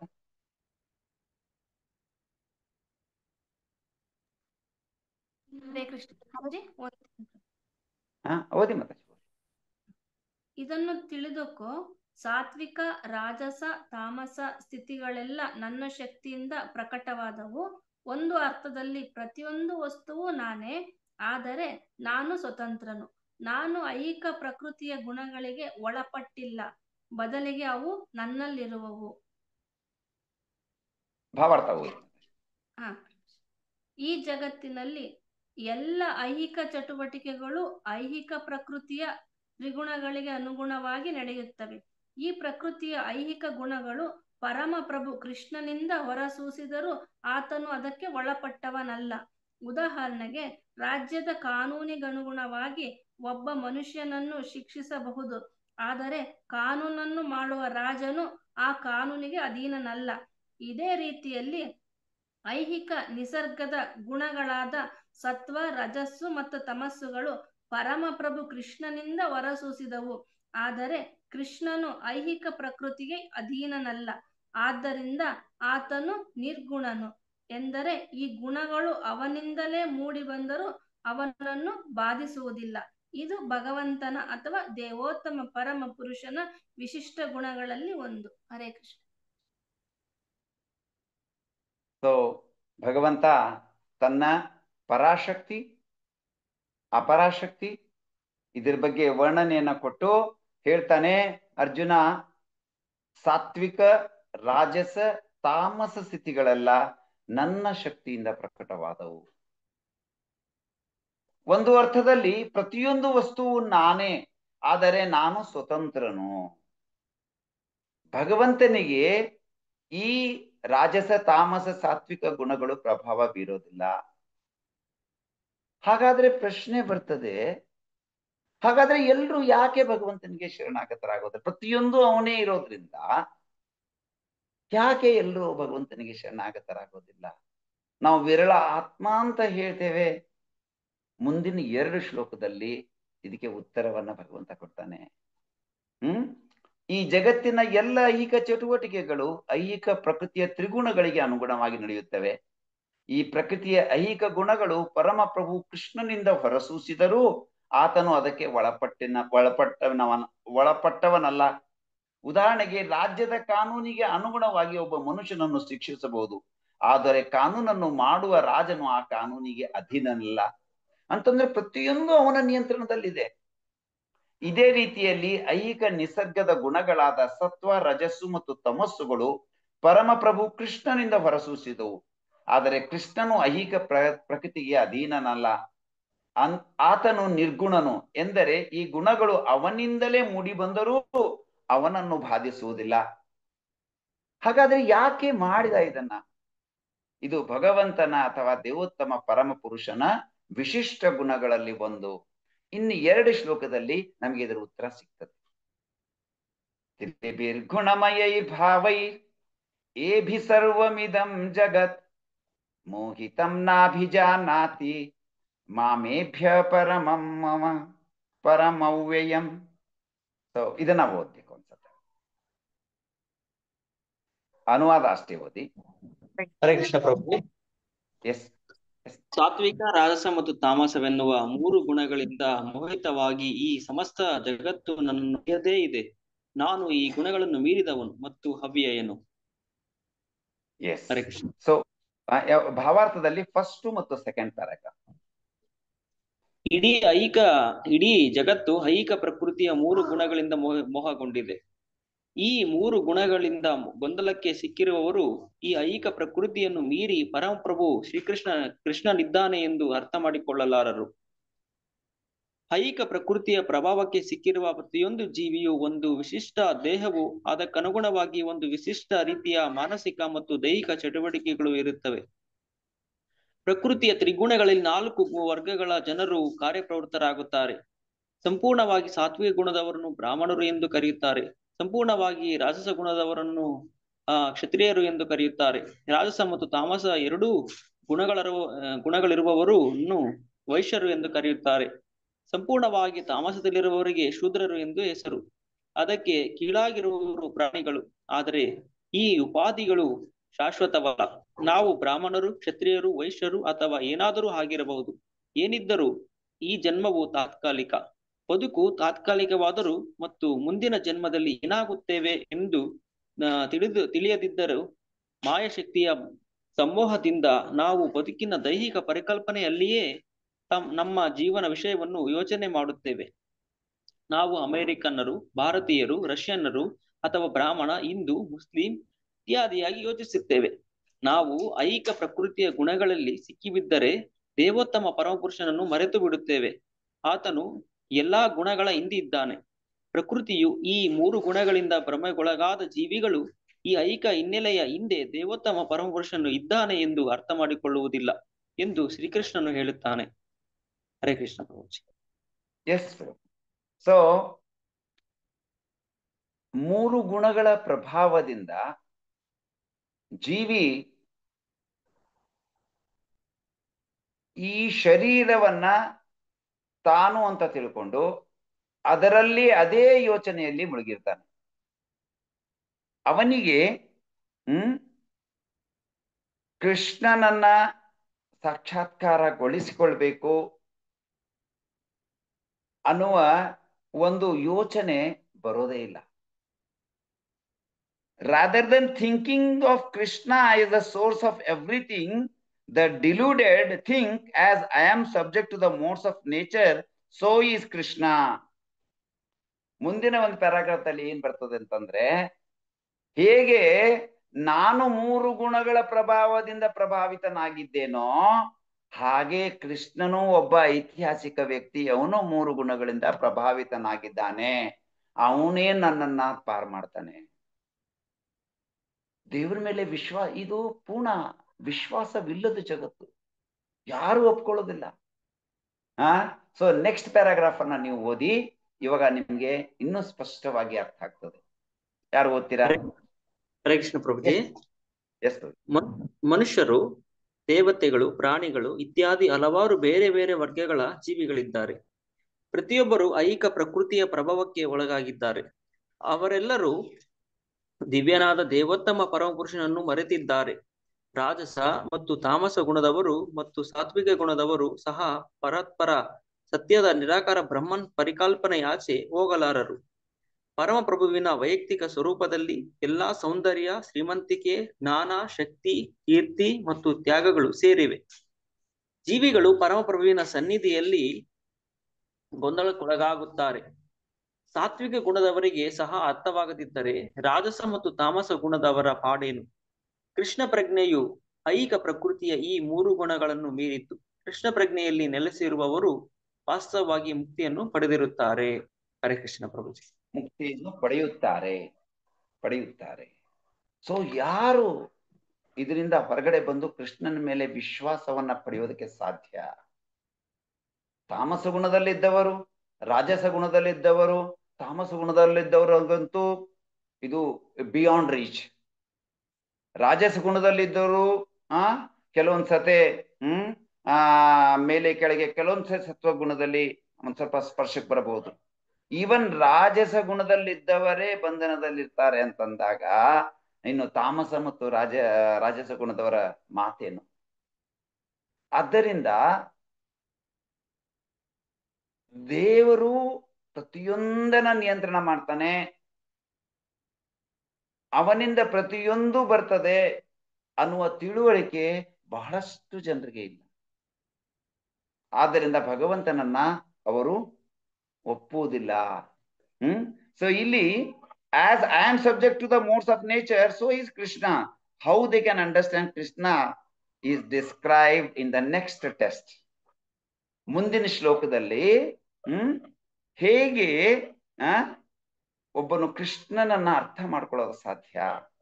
ಯಾಕಂತಂದ್ರೆ ಎಲ್ಲರೂ ನಾವು ಶರೀರ ಅಂತ ತಿಳ್ಕೊಂಡು ಮೂರು ಗುಣಗಳ ಪ್ರಭಾವದಲ್ಲಿ ಈ ಭೌತಿಕ ಶರೀರದಲ್ಲಿದ್ದಾರೆ. ಇಲ್ಲಿ ಬಂದವರೆಲ್ಲರೂ, ಇಲ್ಲಿ ಯಾರಿಗೆ ಎಂಟ್ರಿ ಕೊಟ್ಟಿದ್ದಾರೆ ಅವರೆಲ್ಲರೂ ಕೂಡ ಏನು ಅಂತಂತಂದ್ರೆ ರಾಜಸ, ತಾಮಸ, ಸಾತ್ವಿಕ ಗುಣಗಳ ಬಂಧನದಲ್ಲಿದ್ದಾರೆ. ಮುಕ್ತರ ಯಾರು ಇಲ್ಲ. ಯಾರು ಮುಕ್ತರಾಗ್ತಾರೆ? ಕೃಷ್ಣ ಪ್ರಜ್ಞೆ ಇಲ್ಲದವ್ರು.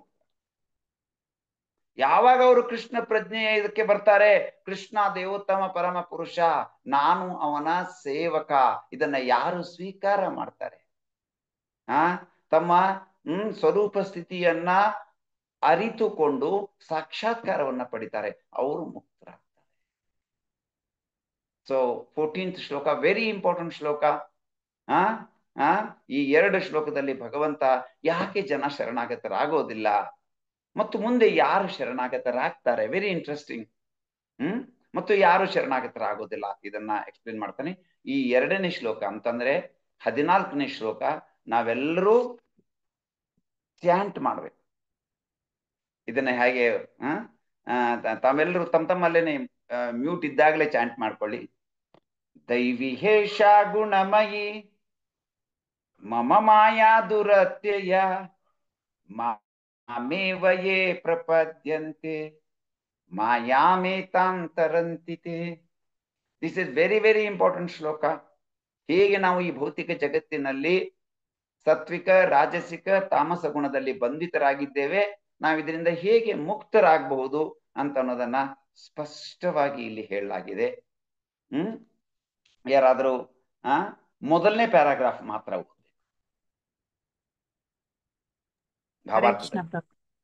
ಎಸ್, ಅನುವಾದ ಅನುವಾದ ಓದಿ ಮಾತಾಜಿ, ಗೊತ್ತಿರ್ಬೋದು ಕೆಲರಿಗೂ, ಆದ್ರೂ ಓದಿ ಒಂದ್ಸರಿ. ಐಹಿಕ ಪ್ರಕೃತಿಯ ತ್ರಿಗುಣಗಳಿಂದ ಆದ ಈ ನನ್ನ ದೈವಿ ಶಕ್ತಿಯನ್ನು ಮೀರುವುದು ಬಹಳ ಕಷ್ಟ.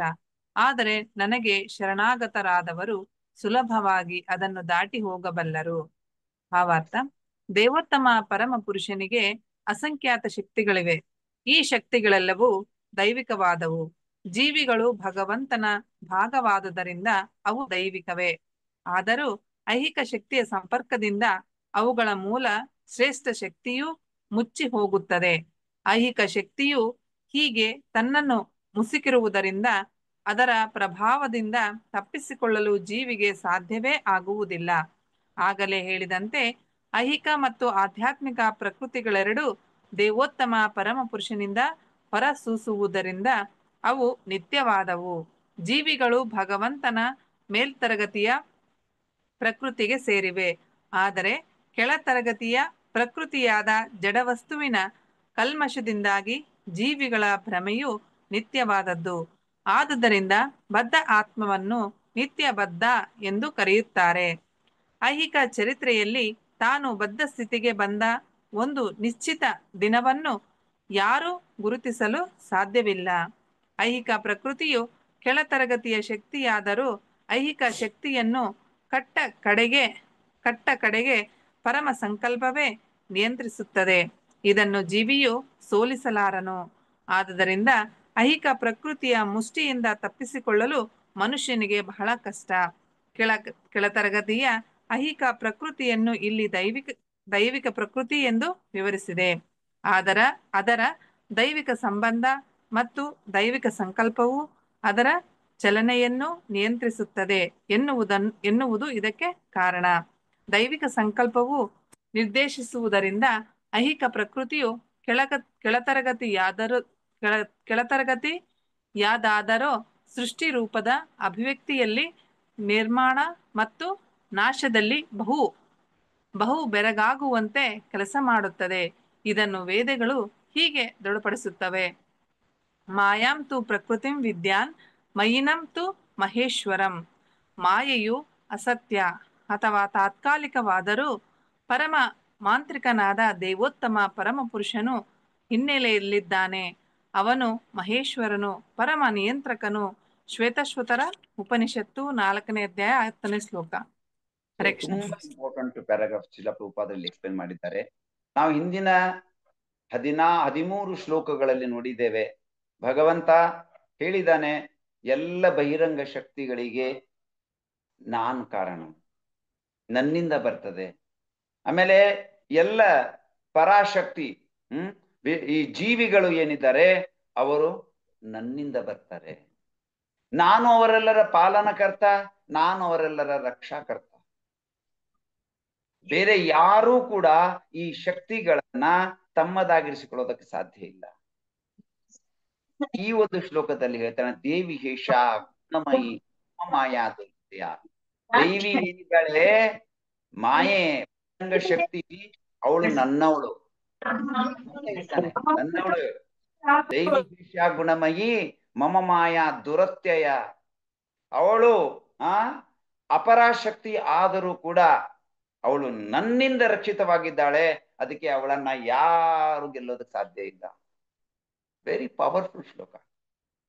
ಮುಂದೆ ನೋಡಿ, ಹಾಗಾದ್ರೆ ಹೇಗೆ ನಾವು ಇವುಗಳನ್ನ ದಾಟಬಹುದು?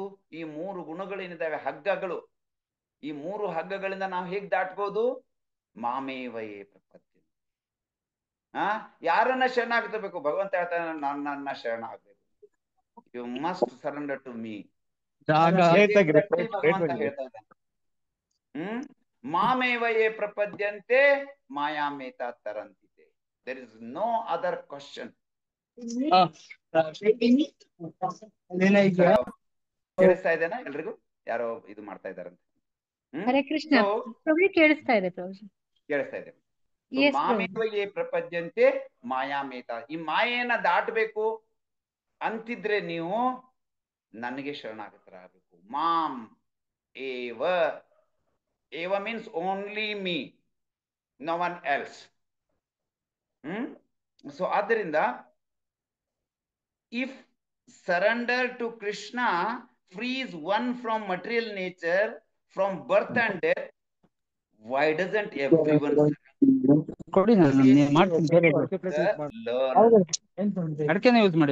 ಪ್ರಶ್ನೆ ಏನ್ ಬಂತು? ಮೊದಲನೇ ಪ್ರಶ್ನೆ ಬಂತು, ಯಾಕೆ ಇದನ್ನೆಲ್ಲ ಮಾಡಿದಾನೆ? 12ನೇ ಶ್ಲೋಕ ಆದ್ಮೇಲೆ ನಮ್ಗೆ ಗೊತ್ತಾಯ್ತು ಯಾಕಪ್ಪ ಇದನ್ನೆಲ್ಲ ಮಾಡಿದ್ವಿ. ಸೃಷ್ಟಿ, ಈ 3 ಗುಣಗಳು, ಈ ಬಹಿರಂಗ ಒಂದು ಸೃಷ್ಟಿ, ಭೂಮಿ, ರಾಪು, ನಲೋ, ವಾಯು, ಇಷ್ಟೆಲ್ಲ ಓದಿದೀವಿ. ಸೊ ನಮ್ಗೆ ಇವಾಗ ಗೊತ್ತಾಯ್ತು ನಾವು ಕೃಷ್ಣನನ್ನ ಶರಣಾಗ್ತೇವೆ. ಯಾಕಂದ್ರೆ ಈ ಶಕ್ತಿಯನ್ನ, ಈ ಮಾಯಾ ದೈವಿ ನನ್ನವಳು, ಶೀಸ್ ಫ್ರಮ್ ಮೀ,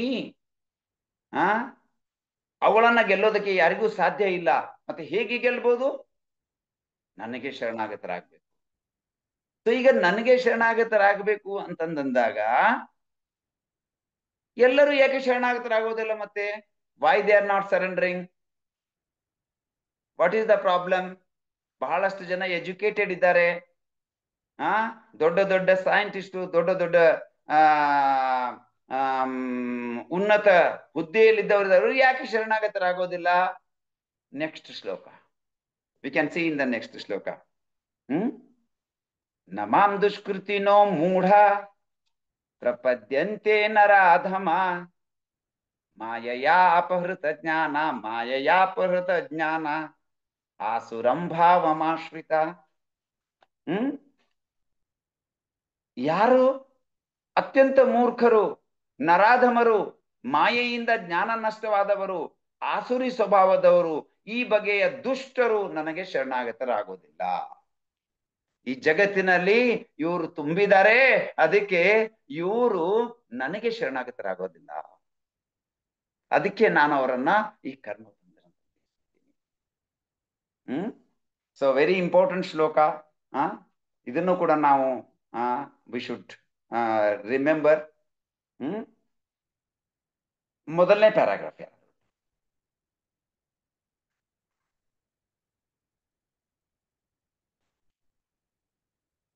ಪರಮ ಪುರುಷ ಕೃಷ್ಣನ. ಒಬ್ರು ಓದಿದ್ರು ಯಾರು? ಭಾವಾರ್ಥ ಜಗದ್ಗುರು ಸ್ವಾಮಿ ಶ್ರೀಲ ಪ್ರಭುಪಾದ. ಪರಮ ಪುರುಷ ಕೃಷ್ಣನ ಅಡಿಧಾವರಗಳಿಗೆ ಶರಣಾಗತನಾಗಿ ಮನುಷ್ಯನು ಐಕ ಪ್ರಕೃತಿಯ ಕಠಿಣ ನಿಯಮಗಳನ್ನ ನಿವಾರಿಸಿಕೊಳ್ಳಬಲ್ಲ ಎಂದು ಭಗವದ್ಗೀತೆಯಲ್ಲಿ ಹೇಳಿದೆ. ಇಲ್ಲಿ ಒಂದು ಪ್ರಶ್ನೆಯು ಉದ್ಭವಿಸುತ್ತದೆ. ಸರ್ವಶಕ್ತ ದೇವೋತ್ತಮ ಪುರುಷನಾದ ಶ್ರೀಕೃಷ್ಣನ ಅಡಿಧಾವರಗಳಿಗೆ ವಿದ್ಯಾವಂತರಾದ ತತ್ವಶಾಸ್ತ್ರಜ್ಞರು, ವಿಜ್ಞಾನಿಗಳು, ಉದ್ಯಮಿಗಳು, ಆಡಳಿತಗಾರರು ಮತ್ತು ಜನಸಾಮಾನ್ಯರ ನಾಯಕರು ಏಕೆ ಶರಣಾಗತರಾಗುವುದಿಲ್ಲ? ಮಾನವ ಕುಲದ ನಾಯಕರು ಹಲವಾರು ರೀತಿಗಳಲ್ಲಿ ಮಹತ್ವದ ಯೋಜನೆಗಳನ್ನ ಅನುಸರಿಸಿ ಹಲವು ವರ್ಷಗಳ ಮತ್ತು ಜನ್ಮಗಳ ಕಾಲ ಸತತ ಪ್ರಯತ್ನ ಮಾಡಿ ಮುಕ್ತಿಯನ್ನು ಅಥವಾ ಐಕ ಪ್ರಕೃತಿಯಿಂದ ಬಿಡುಗಡೆಯನ್ನ ಅರಸುತ್ತಾರೆ.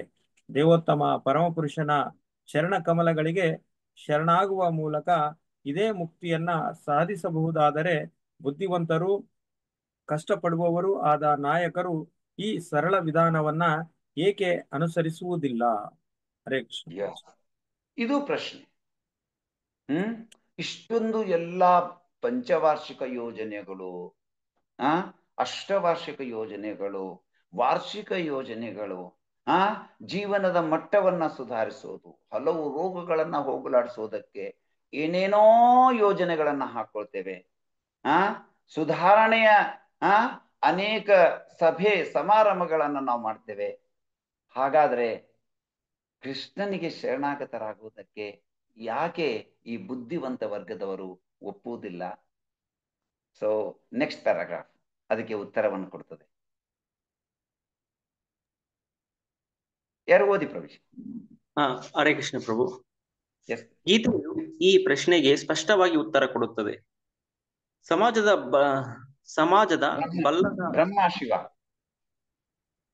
ಬಲ್ಲದ ನಾಯಕರಾದ ಬ್ರಹ್ಮ, ಶಿವ, ಕಪಿಲ, ಕುಮಾರರು, ಮನು, ವ್ಯಾಸ, ದೇವಲ, ಅಸಿತ, ಜನಕ, ಪ್ರಹ್ಲಾದ, ಬಲಿ ಮತ್ತು ಅನಂತರ ಮಧ್ವಾಚಾರ್ಯರು, ರಾಮಾನುಜಾಚಾರ್ಯರು, ಶ್ರೀ ಚೈತನ್ಯ ಮತ್ತು ಇನ್ನು ಅನೇಕರು ನಿಷ್ಠ ತತ್ವಜ್ಞಾನಿಗಳು, ರಾಜಕಾರಣಿಗಳು, ಶಿಕ್ಷಣ ತಜ್ಞರು, ಜ್ಞಾನಿಗಳು ಇತ್ಯಾದಿ ಸರ್ವಶಕ್ತ ಅಧಿಕಾರಿಯಾದ ಪರಮಪುರುಷನ ಪದಕಮಲಗಳಿಗೆ ಶರಣಾಗತರಾಗುತ್ತಾರೆ. ಆದರೆ ವಾಸ್ತವವಾಗಿ ತತ್ವಜ್ಞಾನಿಗಳು, ವಿಜ್ಞಾನಿಗಳು, ಶಿಕ್ಷಣ ತಜ್ಞರು, ಆಡಳಿತಗಾರರು ಇತ್ಯಾದಿ ಅಲ್ಲದವರು, ಆದರೆ ಪ್ರಾಪಂಚಿಕ ಲಾಭಕ್ಕಾಗಿ ಹಾಗೆ ಸೋಗು ಹಾಕುವವರು ಪರಮಪ್ರಭುವಿನ ಯೋಜನೆಯನ್ನಾಗಲಿ ಮಾರ್ಗವನ್ನಾಗಲಿ ಒಪ್ಪಿಕೊಳ್ಳುವುದಿಲ್ಲ. ಅವರಿಗೆ ದೇವರ ಕಲ್ಪನೆಯೇ ಇಲ್ಲ. ಅವರು ತಮ್ಮದೇ ಪ್ರಾಪಂಚಿಕ ಯೋಜನೆಯನ್ನು ಸೃಷ್ಟಿ ಮಾಡುತ್ತಾರೆ. ಇದರ ಪರಿಣಾಮವಾಗಿ ಐಹಿಕ ಅಸ್ತಿತ್ವದ ಸಮಸ್ಯೆಗಳನ್ನು ಬಿಡಿಸಲು ವ್ಯರ್ಥ ಪ್ರಯತ್ನ ಮಾಡಿ ಅವುಗಳನ್ನು ಜಟಿಲಗೊಳಿಸುತ್ತಾರೆ. ಐಹಿಕ ಶಕ್ತಿಯು ಪ್ರಕೃತಿಯು ಅತ್ಯಂತ ಬಲಶಾಲಿಯಾದದ್ದು. ಆದ್ದರಿಂದ ಅದು ನಾಸ್ತಿಕರ ಅನಧಿಕೃತ ಯೋಜನೆಯನ್ನು ವಿರೋಧಿಸಬಲ್ಲದ್ದು ಮತ್ತು ಯೋಜನಾ ಆಯೋಗಗಳ ಜ್ಞಾನವನ್ನು ಗೊಂದಲದಲ್ಲಿ ಕೆಡವಬಲ್ಲದು. ಯಾಕಂತಂದ್ರೆ ಒಂದೇ ಒಂದು ಎಸೆನ್ಸ್ ಏನು ಈ ಪ್ಯಾರಾಗ್ರಾಫ್ ದಲ್ಲಿ ಅಂತಂದ್ರೆ, ಅವರಿಗೆ ಭಗವಂತನ ಬಗ್ಗೆ ಪೂರ್ಣವಾಗಿ ತಿಳಿದಿಲ್ಲ. ನಾನು ಆಗ್ಲೇ ಒಂದು ಉದಾಹರಣೆ ಹೇಳ್ತಾ ಇದ್ದೆ. ಗುರು ಮಹಾರಾಜ್ ಅವರಿಗೆ ಒಬ್ಬ ವ್ಯಕ್ತಿ ಆಲ್ಮೋಸ್ಟ್ 1 ಗಂಟೆವರೆಗೆ ಭಗವದ್ಗೀತೆ ಬಗ್ಗೆ ಆ ಪ್ರಶ್ನೆ ಈ ಪ್ರಶ್ನೆ ಅದನ್ನ ಕೇಳಿದ ಮೇಲೆ ಅವರಿಗೆ ಸಮಂಜಸವಾದ ಉತ್ತರವನ್ನ ಕೊಟ್ಟ ಮೇಲೆ ಯಾವಾಗ ಊಟಕ್ಕೆ ಕುಳಿತುಕೊಂಡಾಗ ಅವ್ರಿಗೆ ಹೇಳಿದ, ನಾನು ನಿಜವಾಗ್ಲೂ ಹೇಳ್ಬೇಕು ಅಂತಂದ್ರೆ, ಅವ್ರು ಯಾರೋ ಪ್ರೊಫೆಸರ್ ಏನು ನಾನು ಭಗವದ್ಗೀತೆಯನ್ನ ಓದಿಲ್ಲ. ಸೊ ಎಲ್ಲಿವರೆಗೆ ಒಬ್ರು ಭಗವದ್ಗೀತೆಯನ್ನ ಓದೋದಿಲ್ಲ ಮತ್ತು ಶುದ್ಧ ಭಕ್ತರ ಮಾರ್ಗದರ್ಶನದಲ್ಲಿ ಅದರ ಬಗ್ಗೆ ತಿಳಿದುಕೊಳ್ಳೋದಿಲ್ಲ, ಅವರ ಪ್ರಶ್ನೆಗಳು, ಅವರ ಎಲ್ಲ ಸಂಶಯಗಳು ದೂರವಾಗೋದಿಲ್ಲ. ಆದ್ದರಿಂದ ಇವರೆಲ್ಲರೂ ಶರಣಾಗತರಾಗುತ್ತಿಲ್ಲ. ಸೊ ಸಮಯ ಆಗ್ತಾ ಇದೆ. ಈ ಒಂದು ಶ್ಲೋಕಕ್ಕೆ ನಾವು ಇಲ್ಲಿ ನಿಲ್ಸೋಣ, 15ನೇ ಶ್ಲೋಕಕ್ಕೆ. ಇನ್ನು ಇದನ್ನೊಂದು ಸ್ವಲ್ಪ ನಾವು 4 ಜನರು, ಯಾರು ಮೂಢರು, ನರಾಧಮರು, ಮಾಯೆಯಿಂದ ಜ್ಞಾನ ನಷ್ಟವಾದವರು, ಆಸುರಿ ಸ್ವಭಾವದವರು, ಇವು 4ನ್ನ ನಾನು ಮತ್ತೆ ಸ್ಪಷ್ಟವಾಗಿ ಎಕ್ಸ್ಪ್ಲೇನ್ ಮಾಡ್ತೇನೆ. ಯಾಕಂತಂದ್ರೆ ಇದು ನಿಮ್ಮೆಲ್ಲರಿಗೂ ತಿಳಿದುಕೊಳ್ಳೋದು ಅವಶ್ಯಕತೆ ಇದೆ. ಇಲ್ಲಿವರೆಗೆ ನಾವು ಏನು ಚರ್ಚೆ ಮಾಡಿದ್ದೀವಿ, ಇದ್ರ ಬಗ್ಗೆ ಏನಾದರೂ ಪ್ರಶ್ನೆ ಅಥವಾ ಏನಾದರೂ ಒಂದ್ ಸ್ವಲ್ಪ ಸಂಶಯ, ಅಥವಾ ನಾನು ಹೇಳೋದೊಂದು ಸ್ವಲ್ಪ ಫಾಸ್ಟ್ ಇದ್ರೆ ದಯವಿಟ್ಟು ಹೇಳ್ಬೇಕು, ಅಥವಾ ಕ್ಲಿಯರ್ ಇಲ್ಲದೆ ಇದ್ರೆ ದಯವಿಟ್ಟು ಹೇಳ್ಬೇಕು. So over to you. 10 ನಿಮಿಷ ಇನ್ನೂ ಸಮಯ ಇದೆ. ಏನಾದರೂ ಪ್ರಶ್ನೆ ಅಥವಾ ಹೇಗಾದ್ರೆ ಇನ್ನೂ ಚೆನ್ನಾಗಿ ನಾವು ಏನಾದರೂ ಕ್ಲಾಸಸ್ ಮಾಡ್ಬೇಕು. ಯಾಕಂದ್ರೆ ನನ್ನ ಮೊದಲನೇ ದಿವಸ ಏನಾದರೂ ಚೇಂಜಸ್ ಇದ್ರೆ ಅಥವಾ ಲ್ಯಾಂಗ್ವೇಜ್ ನಲ್ಲಿ ಏನಾದರೂ ಡಿಫಿಕಲ್ಟ್ ಇದ್ರೆ ಹೇಳ್ಬೇಕು.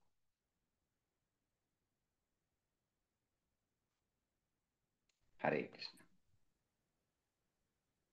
ಚೆನ್ನಾಗಿತ್ತು ಪ್ರಭುಜಿ, ಸ್ವಲ್ಪ ಸ್ಪೀಡ್ ಆಯ್ತು ಅಂತ ಅನ್ಸುತ್ತೆ. ಹೆಚ್ಚಾಯ್ತು ಅಂತೀರಾ?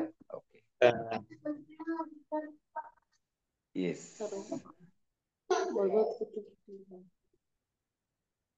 ನಾವು ಪ್ರಯತ್ನ ಮಾಡೋಣ, ಸ್ವಲ್ಪ ಸ್ಲೋಲಿನೇ ಹೇಳೋಣ.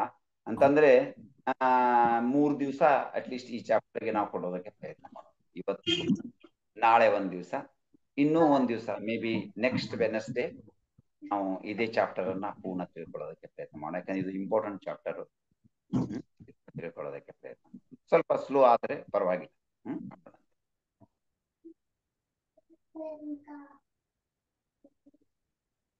ಸೊ ಬೇರೆ ಏನು ಪ್ರಶ್ನೆ ಇಲ್ಲ? ಅನುತಮ ಮಾತಾಜಿ, ತಮ್ಗೆ ಇದು ಆಗ್ತಾ ಇದೆನಾ? ಅರ್ಥ ಆಗ್ತಾ ಇದೆನಾ? ಅರ್ಥ ಆಗ್ತದೆ. ಪ್ರಭುಜಿ ಇದ್ದಾರಾ? ಪ್ರಭುಜಿ ಇಲ್ಲ ಪ್ರಭು. ಹರೇ ಕೃಷ್ಣ ಪ್ರಭು. ಹರೇ ಕೃಷ್ಣ ಪ್ರಭುಜಿ.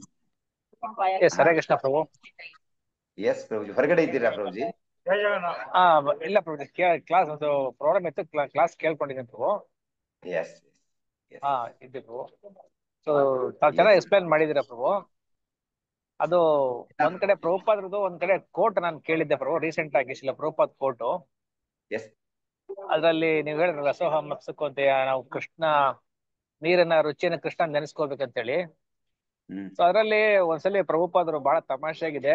ಅಂಡ್ ವೆರಿ ಪ್ರಭುಪಾದ್ರದ್ದು ನಮ್ಗೆ ಎಷ್ಟು ಅವ್ರ ಕೃಪೆ ಇದೆ ಅಂದ್ರೆ, ಒಂದ್ಸಲಿ ಒಬ್ಬ, ಅದು ಓದ್ಬಿಡ್ತೀವಿ, 8ನೇ ತಾರೀಕು ಸೆಪ್ಟೆಂಬರ್ ತಿಂಗಳದು Prabhupad coat body. Even you are a drunkard, you are fond of tasting wine. I should recommend that you simply think that this taste of wine is Krishna. That will make you a yogi of you. That will make you the greatest yogi. If you simply think of this, that I am tasting wine. Oh, very nice taste. This is Krishna. So Prabhupada remembers ತಾವ್ ಹೇಳ್ದಂಗೆ ಆ 3 ತರದ realisation ನಲ್ಲಿ ಪ್ರಭು, Krishna realisation, ಭಗವಾನ್ realisation is the ultimate. But ಅದಕ್ಕೆ the constant remembrance of Krishna is very important ಅಂತ ಪ್ರಭುಪಾದ್ ಹೇಳಿದ್ರು. ಈ ಒಂದು ಹೋಟೆಲ್ ಕೂಡ ನಾವು ನೋಡ್ಬೋದು ಪ್ರಭುಪಾದ್ ಎಷ್ಟು ಅಶ್ಯೂರೆನ್ಸ್ ಕೊಡ್ತಾರೆ ನಾಮಸ್ಮರಣೆ ಬಗ್ಗೆ ಅನ್ನೋದ್ರ ಬಗ್ಗೆ, ಅಲ್ವಾ ಪ್ರಭು? ಎಸ್ ಪ್ರಭುಜಿ, ಎಸ್.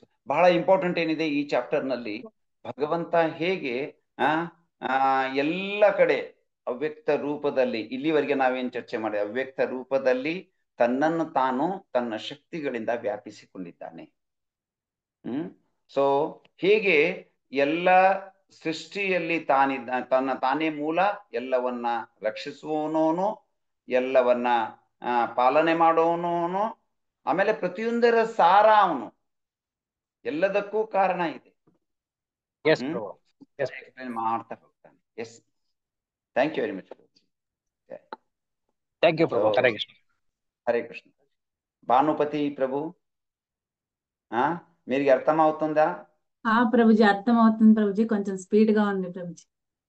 ఎక్కువ స్పీడ్ ఉందానా? రేపు నుండి కొంచెం స్లో చేస్తాను. Hare Krishna. Hare Krishna. Yes yes. So Champa ಮಾತಾಜಿ ತಾವು ಕೇಳಿಸ್ಕೊಂಡ್ರಾ ಎಲ್ಲ? ಎಸ್ ಪ್ರಭುಜಿ. ಹರಿ ಬೋಲ್. ಎಸ್ ಪ್ರಭುಜಿ. ಜಯ. So you have taken so much. Hare Krishna. Yes. Mallikarjun Prabhu. Hare Krishna ಪ್ರಭು. ದಂಡತ್ ಪ್ರಭು. ಅರ್ಥ ಆಗ್ತಾ ಇದೆನಾ? ಕ್ಲಿಯರ್ ಇದೆನಾ ಪ್ರಭುಜಿ? ಅರ್ಥ ಆಗ್ತಾ ಇದೆ. So ರಂಗಮಯ್ಯ ಪ್ರಭು. ನರಸಿಂಹಗೌಡ ಪ್ರಭುಜಿ. Yes. ಹರೇ ಕೃಷ್ಣ. ದಂಡವತ್ ಪ್ರಣಾಮ ಪ್ರಭು. ಚೆನ್ನಾಗಿತ್ತು ಪ್ರಭು. Okay Prabhu. So we can add something if anything is there. ತಾವು ಕೂಡ ನೋಡ್ಕೊಂಡು ಬಂದು ಹಾಗೆ ಶಿಕ್ಷಕರು ಹೇಳಿದ್ರು. ಚೆನ್ನಾಗಿತ್ತು. ಚೆನ್ನಾಗಿತ್ತು ಪ್ರಭು, ನೀವು ಹೇಳಿದ್ದೀರಿ. Very nice. Thank you. Rangamayya ಪ್ರಭುಜಿ. ಹರೇ ಕೃಷ್ಣ ಪ್ರಭುಜಿ. ತುಂಬಾ ಚೆನ್ನಾಗಿ ಅರ್ಥ ಆಗ್ತಾ ಇದೆ ಪ್ರಭುಜಿ. ಇಲ್ಲಿ ಅದೇ ಈಗ ಒಂದನೇ ಒಂದು ಶ್ಲೋಕದಲ್ಲಿ ಭಾವಾರ್ಥದಲ್ಲಿ ಅಲ್ಲಿ ಭಾಗ್ಯವಂತರು ಮತ್ತೆ ನಿರ್ಭಾಗ್ಯವಂತರ ಬಗ್ಗೆ ನಾವು ತಿಳ್ಕೊಳ್ತೀವಂತ ಅಲ್ಲಿ ಹೇಳ್ತಾ ಇದ್ದಾರಲ್ಲ ಪ್ರಭುಜಿ. ಅದೇ ಪ್ರಕಾರ 4ರಿಂದ 12ರವರೆಗೆ ಭಗವಂತನ ಒಂದು ಭೌತಿಕ ಮತ್ತು ಆಧ್ಯಾತ್ಮಿಕ ಶಕ್ತಿಗಳ ಬಗ್ಗೆ ನಾವು ತಿಳ್ಕೊಳ್ತೀವಂತ ಅರ್ಥ ಆಯ್ತು ಪ್ರಭುಜಿ. ಮತ್ತೆ 13ನೇ ಒಂದು ಶ್ಲೋಕದಿಂದ ಭಗವಂತನ ಒಂದು ಅಲ್ಲಿ 3 ಗುಣಗಳ ಬಗ್ಗೆ ತಿಳ್ಕೊಳ್ತೀವಿ. ಅದನ್ನ ಸ್ವಲ್ಪ ಪಾರ್ಟಿಷನ್ ಯಾವ ರೀತಿ ನಾವು ಅರ್ಥ ಮಾಡ್ಕೋಬೇಕನ್ನೋದ್ರ ಸ್ವಲ್ಪ ಹೇಳಿ 13ನೇ ಶ್ಲೋಕದಿಂದ. 13ನೇ ಶ್ಲೋಕ ಮತ್ತು 14ನೇ ಶ್ಲೋಕ. ನೀವು 12ನೇ ಶ್ಲೋಕದವರೆಗೆ ಭೌತಿಕ ಮತ್ತು ಆಧ್ಯಾತ್ಮಿಕ ಶಕ್ತಿಗಳ ಬಗ್ಗೆ ಭಗವಂತ ಹೇಳ್ತಾನೆ.